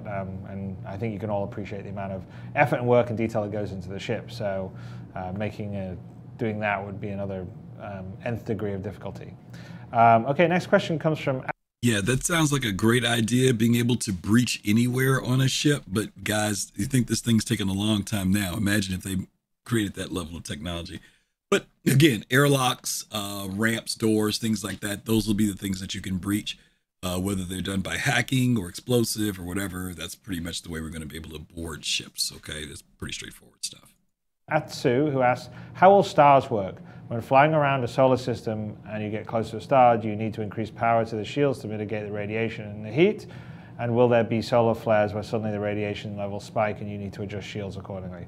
Or will they just be sitting there without any special mechanics? Well, I think in general that the stars inside of the various systems will be really kind of in the center. You probably won't be able to get too close to them. We'll probably have some effect. We'll probably have some deal when you get, if you decide to, like, you won't be able to autopilot them, but if you decide to stubbornly point your nose towards them and keep flying, at some point we'll just start to, deliver heat and then damage to your ship, and eventually you'll kind of fry up, which is what you would do if you were going into a star. But I don't think we'll be doing the thing where you're out in the distance of the solar system and there's a flare and you have to put up shields or whatever. Although it's a pretty cool idea. So I just think we'll just sort of make a star or a stars be sort of areas that you don't really want to like get too close to. Okay, next question comes from Silent. This has kind of come up just recently when they were showing us stuff on Pyro, and there were some things that Disco mentioned, and we just got this new subscriber item for Vara, Day of the Vara. Disco mentioned that they were working on radiation suits. Don't know exactly what that means, right? Is it radiation because of being out in space? Y'all know there's radiation in space. Or is it because of some type of, when you're on a planet or a moon, that there's something there? Or maybe is it because you've gone to an area like a building or a warehouse that has radiation or material that's radioactive? I think about like when we're moving those different containers, the ones that glow in the boxes, I bet you something in here is putting off radiation. Maybe we'll have to put on that type of suit to be able to move those things. Maybe you get a mission that says you have to go somewhere because there's been a reactor that has gone off and you need to be in a radiation suit. So I can see how radiation can become a part of gameplay very easily. But this person's question has to do with our ships, and are there things that we will have to do to accommodate or adjust when we get near a star?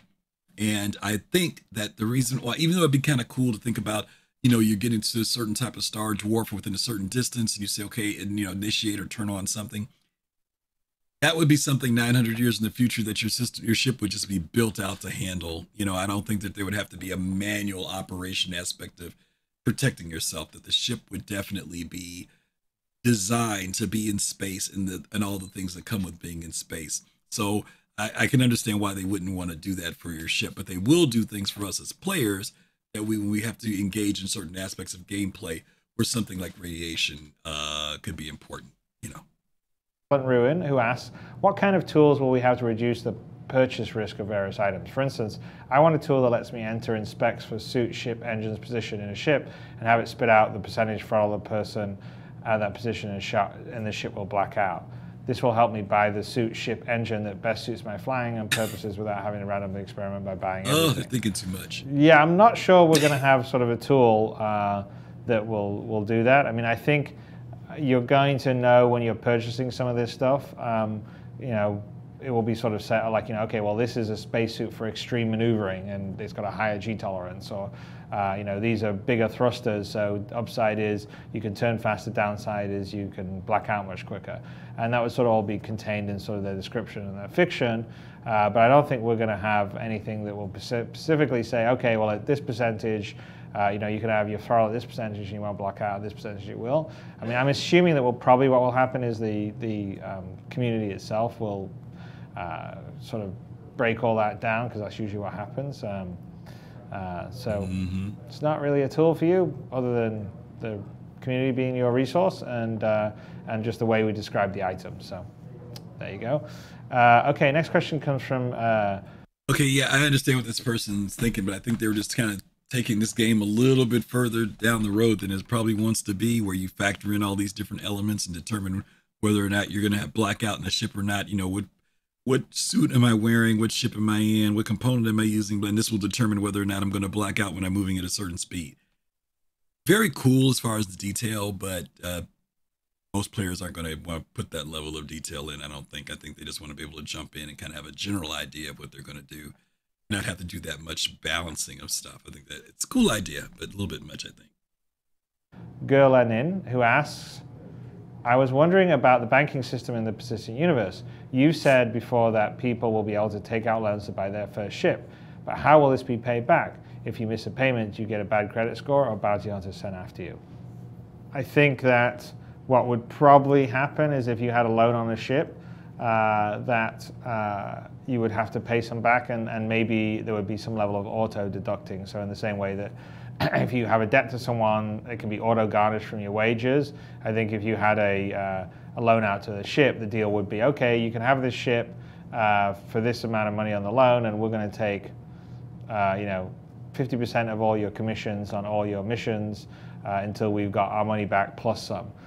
Would be kind of the way I would think it is. So I'm not sure in that particular case, if you miss a payment, it would really cause you to like have a bad credit score or bounty hunters.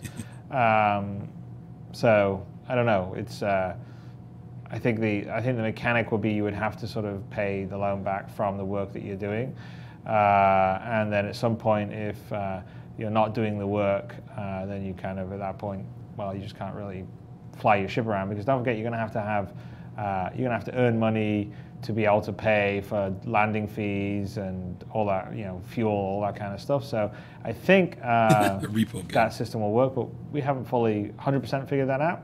I mean, there is something nice about the idea of a bunch of people coming after you and, if you haven't paid your loan back, but that may be a bit tough and would defeat the purpose, because you would be basically blowing up the ship that they loaned you money for.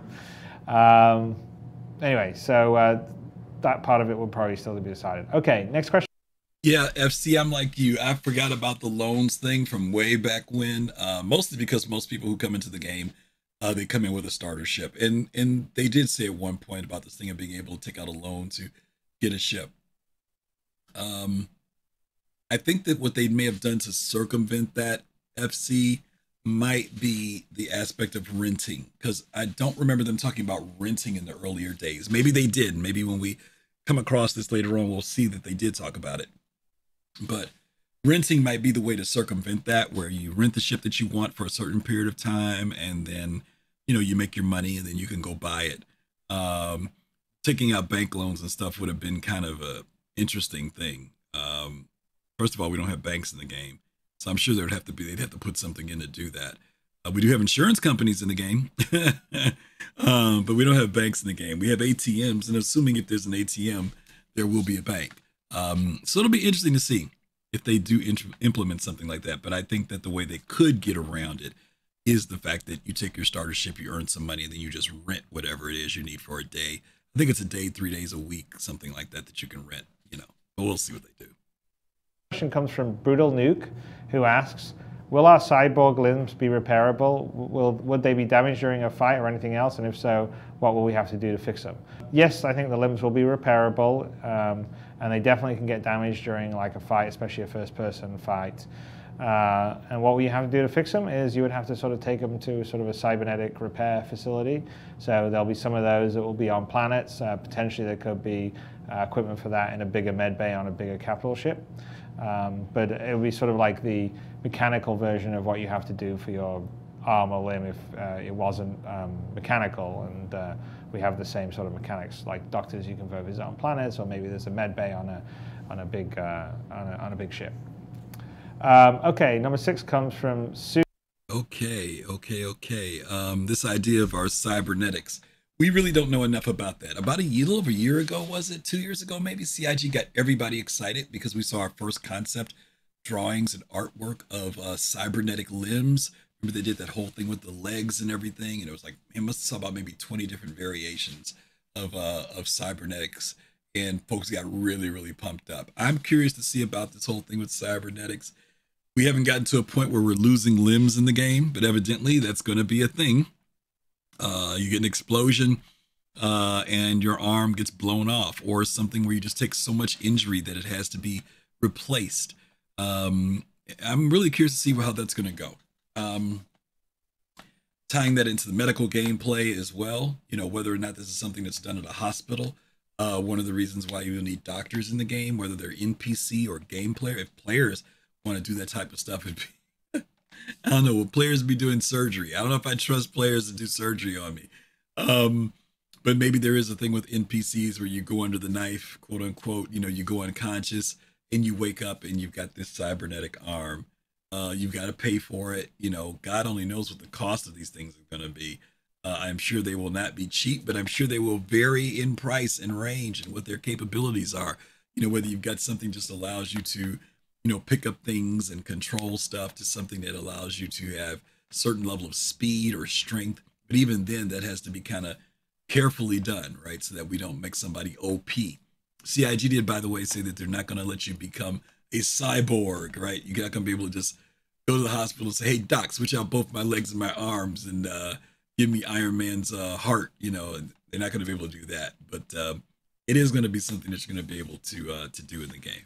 Okay. Zeus Machina X, who asks, so we know there will be some kind of organic questing system for the UEE worlds and systems. My question is, will there be something similar for pirates, smugglers, or anyone else living outside of UEE lore and questing for other reasons than to balance the system's resources?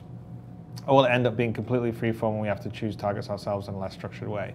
I think even in the pirate smuggler aspect, we model in the economy and the universe not just the sort of legitimate UEE stuff, but also the illegitimate, what the pirates are doing, what the smugglers are doing. And so there will definitely be missions available generated by that system that players can take. Oh, I need you to smuggle narcotics from this planet over here into Terra or whatever. And so you'll be able to sort of, if you want to think of it, the same questing system or whatever will exist, but just for the flip side for pirates and smugglers and everything else, as well as players themselves doing their own sort of ad hoc stuff they think would work. So I guess the question would be yes. The answer would be yes. Okay, we know that they do our missions now. They've introduced not only lawful missions, but illegal and unlawful missions into the game. So those of you who are into the darker side of things, you don't have to necessarily generate your own chaos in the universe. You can go to mission givers, or you can go to the Mobiglass and find missions that suit your style of gameplay. And that's something that was asked way back when. Originally, they weren't that way. We didn't have unlawful or pirate type missions, but now we do. Now, of course, there's always going to be room for players to generate their own gameplay and play that way, just like you could do that on the lawful side if you want. So that option's there on both sides, but there are mission givers and things that will do that for you as well. Next question comes from Jack Sparrow Kerman, who asks, what non-Chris Roberts games have influenced Star Citizen's concept, ships, mechanics, and etc.? I think I've talked a lot about how I really like Demon's Souls. I really, I rarely play a game for that much time, and it sort of reminded me of the value of having something that you can lose, something that you can risk in a gameplay, rather than the modern day sort of typical first-person shooter or adventure game. It basically, you could just bully your way through. There's no penalty if you die. You respawn a second before, and that wasn't the case with Demon's Souls. And I sort of really, that made it, when I achieved something, much more satisfactory. I mean, it was kind of frustrating and it was difficult at times, definitely, but the sense of accomplishment I got with Demon's Souls that I haven't really felt with a modern game. I think that may be one of the reasons why a lot of people have shifted to multiplayer versus single player, because single player in Call of Duty or even Battlefield's not really, okay, it looks pretty, but do you really feel like you've accomplished something? Whereas in multiplayer, if you're fighting against someone, you take a bunch of people out, you do feel like you've accomplished something. So I think maybe the dumbing down of sort of games over the last 10 years has also led to the rise of why multiplayer has become more popular. But so I like games that are tough. So obviously Demon's Souls. I definitely like like I'm a Battlefield person over a Call of Duty person, mainly because I like to fight with a few of my friends, and that sort of cooperative combat together against other players was something I really like from Battlefield. And obviously there is aspects of that that's going to be in Star Citizen. Use of combined arms is in Battlefield, which is cool, but on a more limited basis compared to what we're doing. But again, it's cool. So I would say, like of these kind of like sort of non-My Past games or sort of general games out there, I would say like the three big ones that sort of I kind of liked more recent, well, let's say four. So, Demon Souls, StarCraft 2, love the balancing. I obviously love the original StarCraft, but the sort of rock, paper, scissors, sort of dealing with your resources all the time. And I want a little bit of that in Star Citizen. Battlefield, really, fidelity's fantastic. The fact that you fight with your buddies, do sort of cooperatively against other people is great. Combined arms is great from there. And then probably taking a look at sort of the Naughty Dog stuff, the Uncharted stuff, and most recently The Last of Us, is just in terms of like fidelity and attention to detail in terms of the characters and the world they're creating. It was really great. So those would all be games that I would say would be things that I was impressed by. Enjoyed playing, fairly influenced in the sort of nearby past. So hopefully that answers that question for you. Those are some of the influences that he mentions. Dark Souls, I remember when he first talked about Dark Souls being one of his influences. For those of you who've never played Dark Souls, you got to have a little bit of, I don't know, for lack of a better way, a little bit of S&M in you almost. I mean, it's a brutal game. It's rough. Elden Ring is kind of a variation on that and a little bit more smoothed out. But when Dark Souls first came out, man, it was a rough game to play. And to think that Chris says, oh, that's the type of game that keeps my attention. I love putting in time in that. I'm like, oh my God. That means that this guy is willing to put in some tough stuff in Star Citizen, which is be cool, right? I mean, we want it to be challenging. But I want to go back to something he said earlier, and you guys have heard me say this on Soul Citizens before, and it's he mentions about the fact that there's been a dumbing down of games. He said over the past decade, and this was in 2014. And you guys have heard me say over the last 20 years, I feel like games have been dumbed down. So I'm glad to hear that Chris Roberts agrees with me. I believe that gaming has dumbed down a bit for players. The challenges aren't there like they used to be. But it is nice to know that there are some games out there that are challenging. I understand that there's a dynamic of gratification that players want to feel in a game. But there's also and this is the old guy talking, y'all. Okay, get off my lawn. Okay, admit it. The boomer is talking now. But I'm from the days that when you played a game, man, games lasted a long time and you worked for them. You really worked for them. The aspect of exploring a game, I'm not talking about exploration, but I mean exploring a game, to find every nook and cranny, every fun aspect of it, to milk that game for everything it was worth. Back then it was $29.95 or $19.95 maybe even, right? But you milked that game for weeks, if not months, and just had a great time with it. And I'm just kind of disheartened that people will get games now with the whole intention of, let's see how fast I can get to in-game. And they'll just miss all of the hard work and labor that developers put into a game.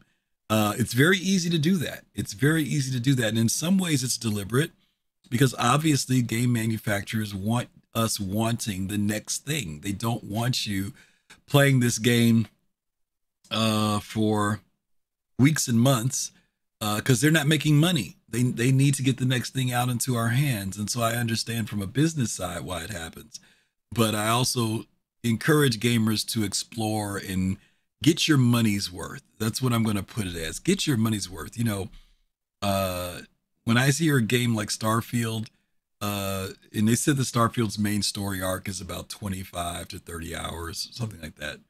And that's cool. Don't get me wrong. For a main storyline, that's fine. But there's hundreds of hours of other stuff in there to do. And to take your time and go through a game and enjoy it for the sake of just doing that and not being driven by FOMO or driven by this dynamic of, I just have to get to the end of the game real quickly. Breathe, enjoy games, guys and ladies, enjoy games. it's 7 years, 7.5 years to make the game, and to finish it in 10 hours and be done. Wow, really? We're missing something. We should want our developers to put more in our games that make it so that we really are enjoying that time. And when you walk away from a game, you really remember it, and not that it's forgotten. 6 months later, you don't even remember that you played the game. But that's my old man side talking. But that's what I would love to see happen in games more and with gamers more. Yeah, I don't remember Wing Commander being easy. Yeah, Wing Commander wasn't. You got kicked I can't tell you how many funerals I saw in Wing Commander. I got tired of seeing the 21 gun salute. That's after a while. Savan asks, can a player organization be classed as a terrorist organization by UEE, so its members are attacked on site in UEE space? Yeah, well, it's definitely possible to have an organization if an organization starts to engage in overall negative or sort of antisocial or anti-UEE behavior. At some point, it will start to become a sort of terrorist organization, and therefore UEE, ships, naval advocacy, whatever, would attack them, and there'd probably be a ban in UEE spaces. So you'll just have to be careful about how you run your organization. Harlot asks, could you? That's interesting. Imagine if, because of the actions of your org, your reputation gets impacted too. So now you're traveling somewhere and you get to a certain station, and the algorithms from what your org and your members have been doing says you cannot come to this place to get fuel. Imagine that, right? You've been traveling to go get fuel, and they say, nope, you're not welcome here, right? Or maybe, there's a higher tax or tariff you pay because of what you've been doing in a certain system, right? You stop to get fuel, and maybe gas prices or fuel prices are twice what they would normally be, or they're increased by 30% because of what you have a bad reputation. I'm hoping that reputation spawns that way. I'm hoping that, I said this a little while ago and I was joking, but I actually think this would be kind of cool. Like you guys, I would see litter and stuff all over the world. Imagine if you got reputation for cleaning up the world, right? Imagine if, when you saw that bottle on the ground, you picked it up and threw it in the garbage can, you got a point toward your reputation. And the more you did that, so that now when you stop at a fueling station at the Cryastro that's at R-Corp, your gas is like 20% less. Your fuel cost is 20% less. Or when you go shop in Kasaba, you get a 10% discount, right? Because you're a good citizen, you're a good tourist, you're a good visitor when you're there. Versus if you're the slob who throws your stuff down on the ground, they charge you an extra 10%. Or if the custodian sees you, your reputation goes down because you made it nasty in that area. I would love to see the AI and the whole dynamic of Quanta and reputation all be tied in, so that there are incentives for you. If you take your gown off in the hospital, throw it in the gown box when you're leaving the hospital. That's a good thing. Maybe your medical bills get a discount if you do that enough, versus if you just take your gowns off and throw them away. Or maybe you can sell your gown and make money. That's another thing too. But if you litter with your gown, if you drop that box down, there's a fee. All types of stuff they could do to give us incentive as players to really immerse ourselves in the world. Some people may be irritated by it. I don't care. I would love for that type of stuff to be in there.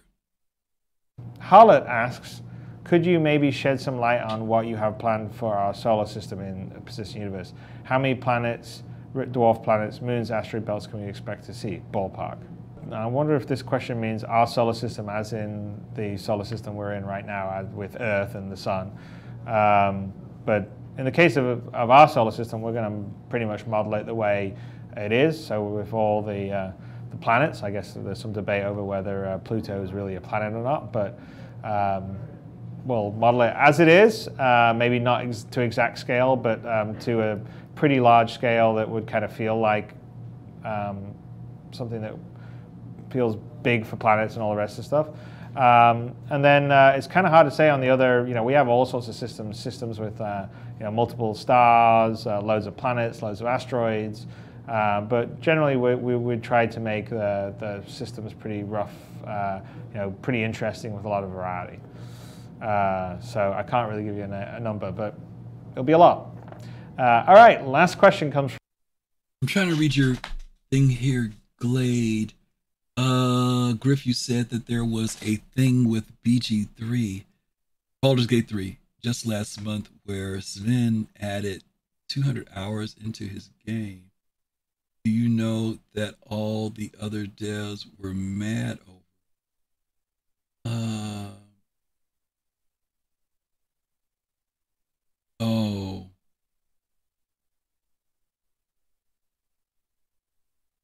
I don't know what that is there, Gladestone. I'm not really sure what you mean. Um, the thing with Baldur's Gate 3 last month where there was added 200 hours. I'm missing something, buddy. Needing to suits maybe got mad. 200 hours of gameplay. Yeah, I mean, I guess I'm still not understanding what it was that got said. With I don't know what the thing with Sven. I don't know what that is. Forgive me, Gladestone. I'm maybe I'm getting old and forgetful here.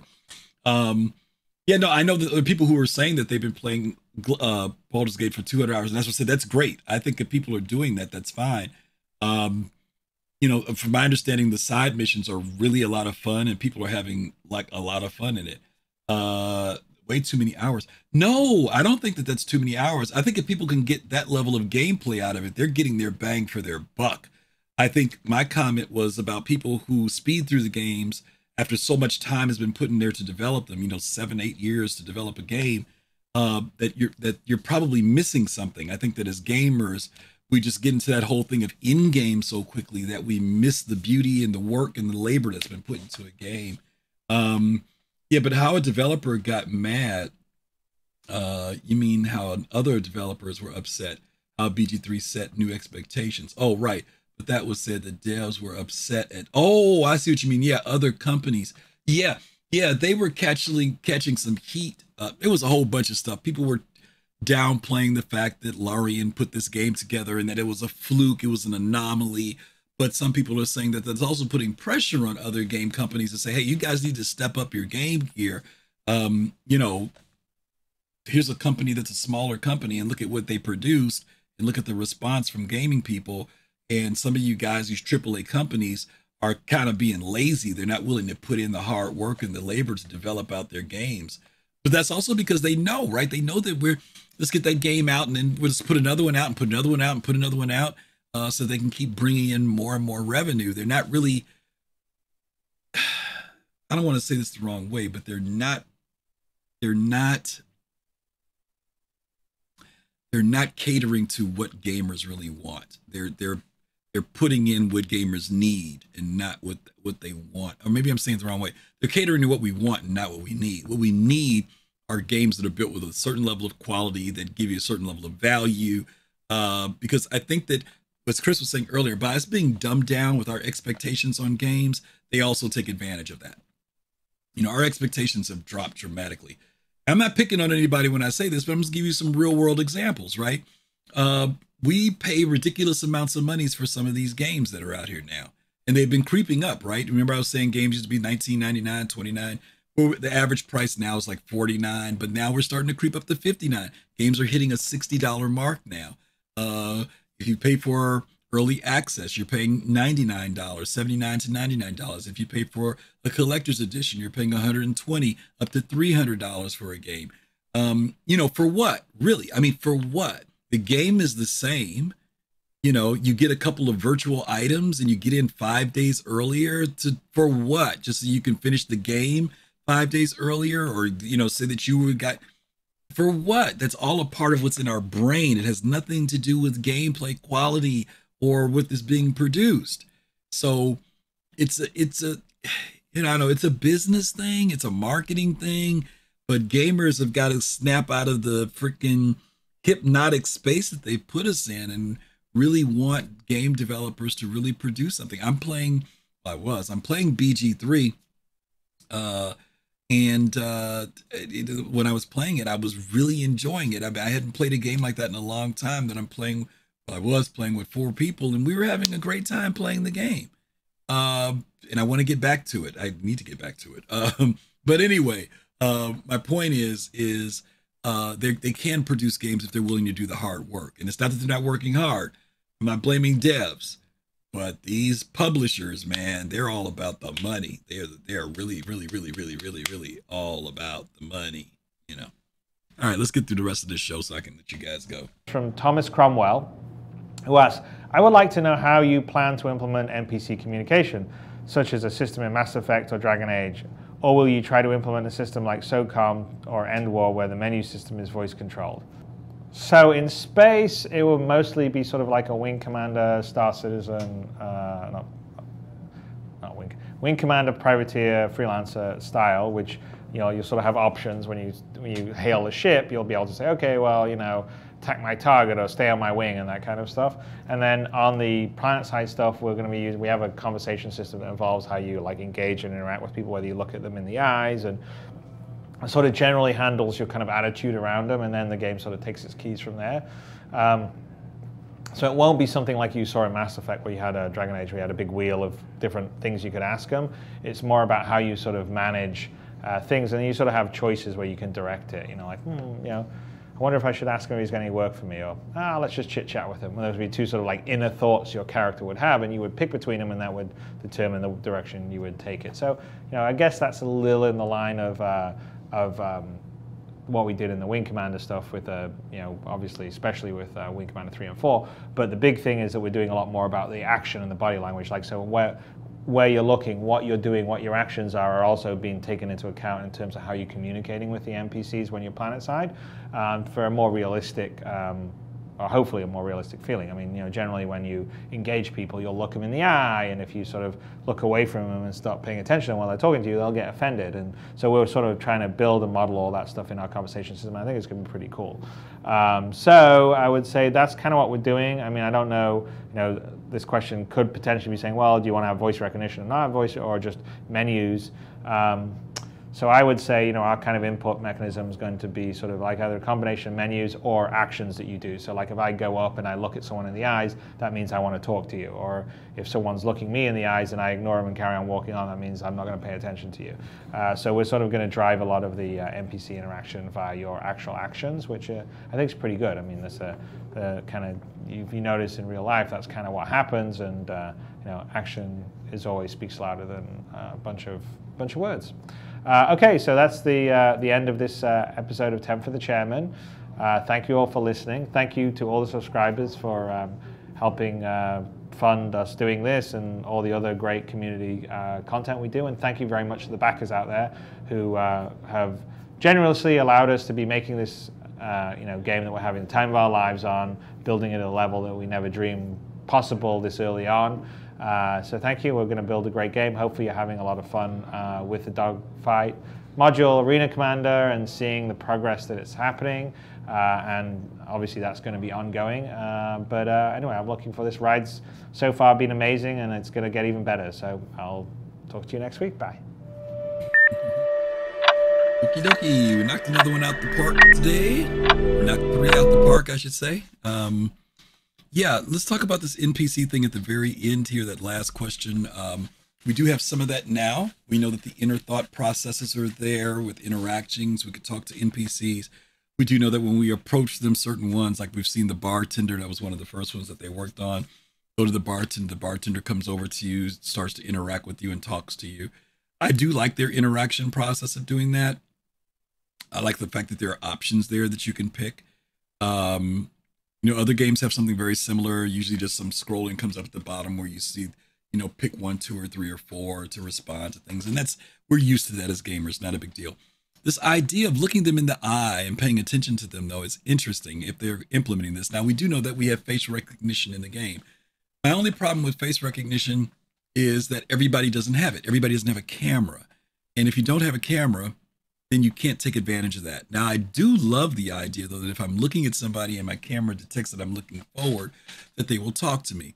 It keeps me focused on them. If I decide to look off to the side, maybe they respond to me like, hey, are you listening to me? Or maybe if I see something going on, maybe something that this person actually knows is going on that shouldn't, it triggers them in some way. Those are very cool concepts and ideas. But again, for the person who doesn't have a camera, or doesn't even want to use their camera, it puts them at a disadvantage. So I'm not sure if they'll ever really implement that. I see pros and cons on that because it's not going to be an everyman kind of thing, every person kind of thing. So, but I do think the idea is a very cool one. But we will see. We will see. Okay, that is that. We got through that episode. A lot of good information as always. I really, really, really hope that you guys got something from the conversation today. I just got a couple of text messages from some things. My good buddy Nihilus was sending me some stuff. I know you guys have been hearing stories about whether or not this surprise is going to be that the F8C will be launched and given to players. I'm just going to give my sidebar real quick. I don't think it's going to happen in the way that people think. I think that the F8 is something that will not be released until Squadron 42 comes out. I think it's, first of all, a very OP ship. Very OP ship. To give it to us now would be, I don't know why CIG would do that. Not saying, hey, CIG can do whatever they want, but to me, it's like, I don't think that's going to happen. Now, I know something big is supposed to happen. Maybe they did. I'm looking at the Twitch things right now. A lot of people have got F8 stuff in their things right now. I don't know. I'm just not seeing that happening, but we'll see. Now, I did get somebody who sent me a couple of posts later saying that there's a picture floating around and that it was faked, that it's not real. I don't know if that's true or not. I'm not digging into it. I'm not going to try to dig into it. I'm not going to do the detective work on it. I'm just going to wait and see what CIG does. Today is CIG's birthday, and we do, once again, as we said earlier, want to wish them a very, very happy birthday. We're happy to be around to be able to celebrate it with them. And whether you've been here the past 11 years or whether you've been 11, past 11 years or just 1 year or just 1 month, hopefully you guys will enjoy this time with Cloud Imperium Games. And we're just a little over a week away, gang. Today's the 10th. We are 11 days away. 11 days away from things kicking off and getting a lot of questions answered, right? Getting a lot of questions answered in the community. So I'm seeing numbers for all of the various streamers are just increasing. Numbers are going back up again. They were down during the month of September. As you guys know, Starfield came out and shook the world, and a lot of folks were playing it and having a good time with it. But I'm looking at people's numbers here, and yeah, people are seemingly back in the Star Citizen world again. Anyway, that's the name of that tune. So let's get ready to jump out, and we are going to send you guys over with Dora the Destroyer. Dora, we're going to raid Dora. When you guys get over there with Dora, let Dora know that you came over from Griff. And if you like what you see when you get there, like, follow her. Very cool streamer. I want to say thank you guys again for being here today. Instigator, I didn't see you come in earlier. Thank you for that follow. Vengeful for this Fat Matrix, thank you for being here. Welcome to the community. Appreciate you being here as well. You guys, as always, don't forget, I'll be back on Thursday, 12 noon Central Time, 1 p.m. Eastern, to hang out with me where we would do this week in Star Citizen this week. Let me get it right, Star Citizen this week. Till then, you guys stay safe, have fun, enjoy the birthday today, and as always, peace, love, and soul. See you soon. Bye.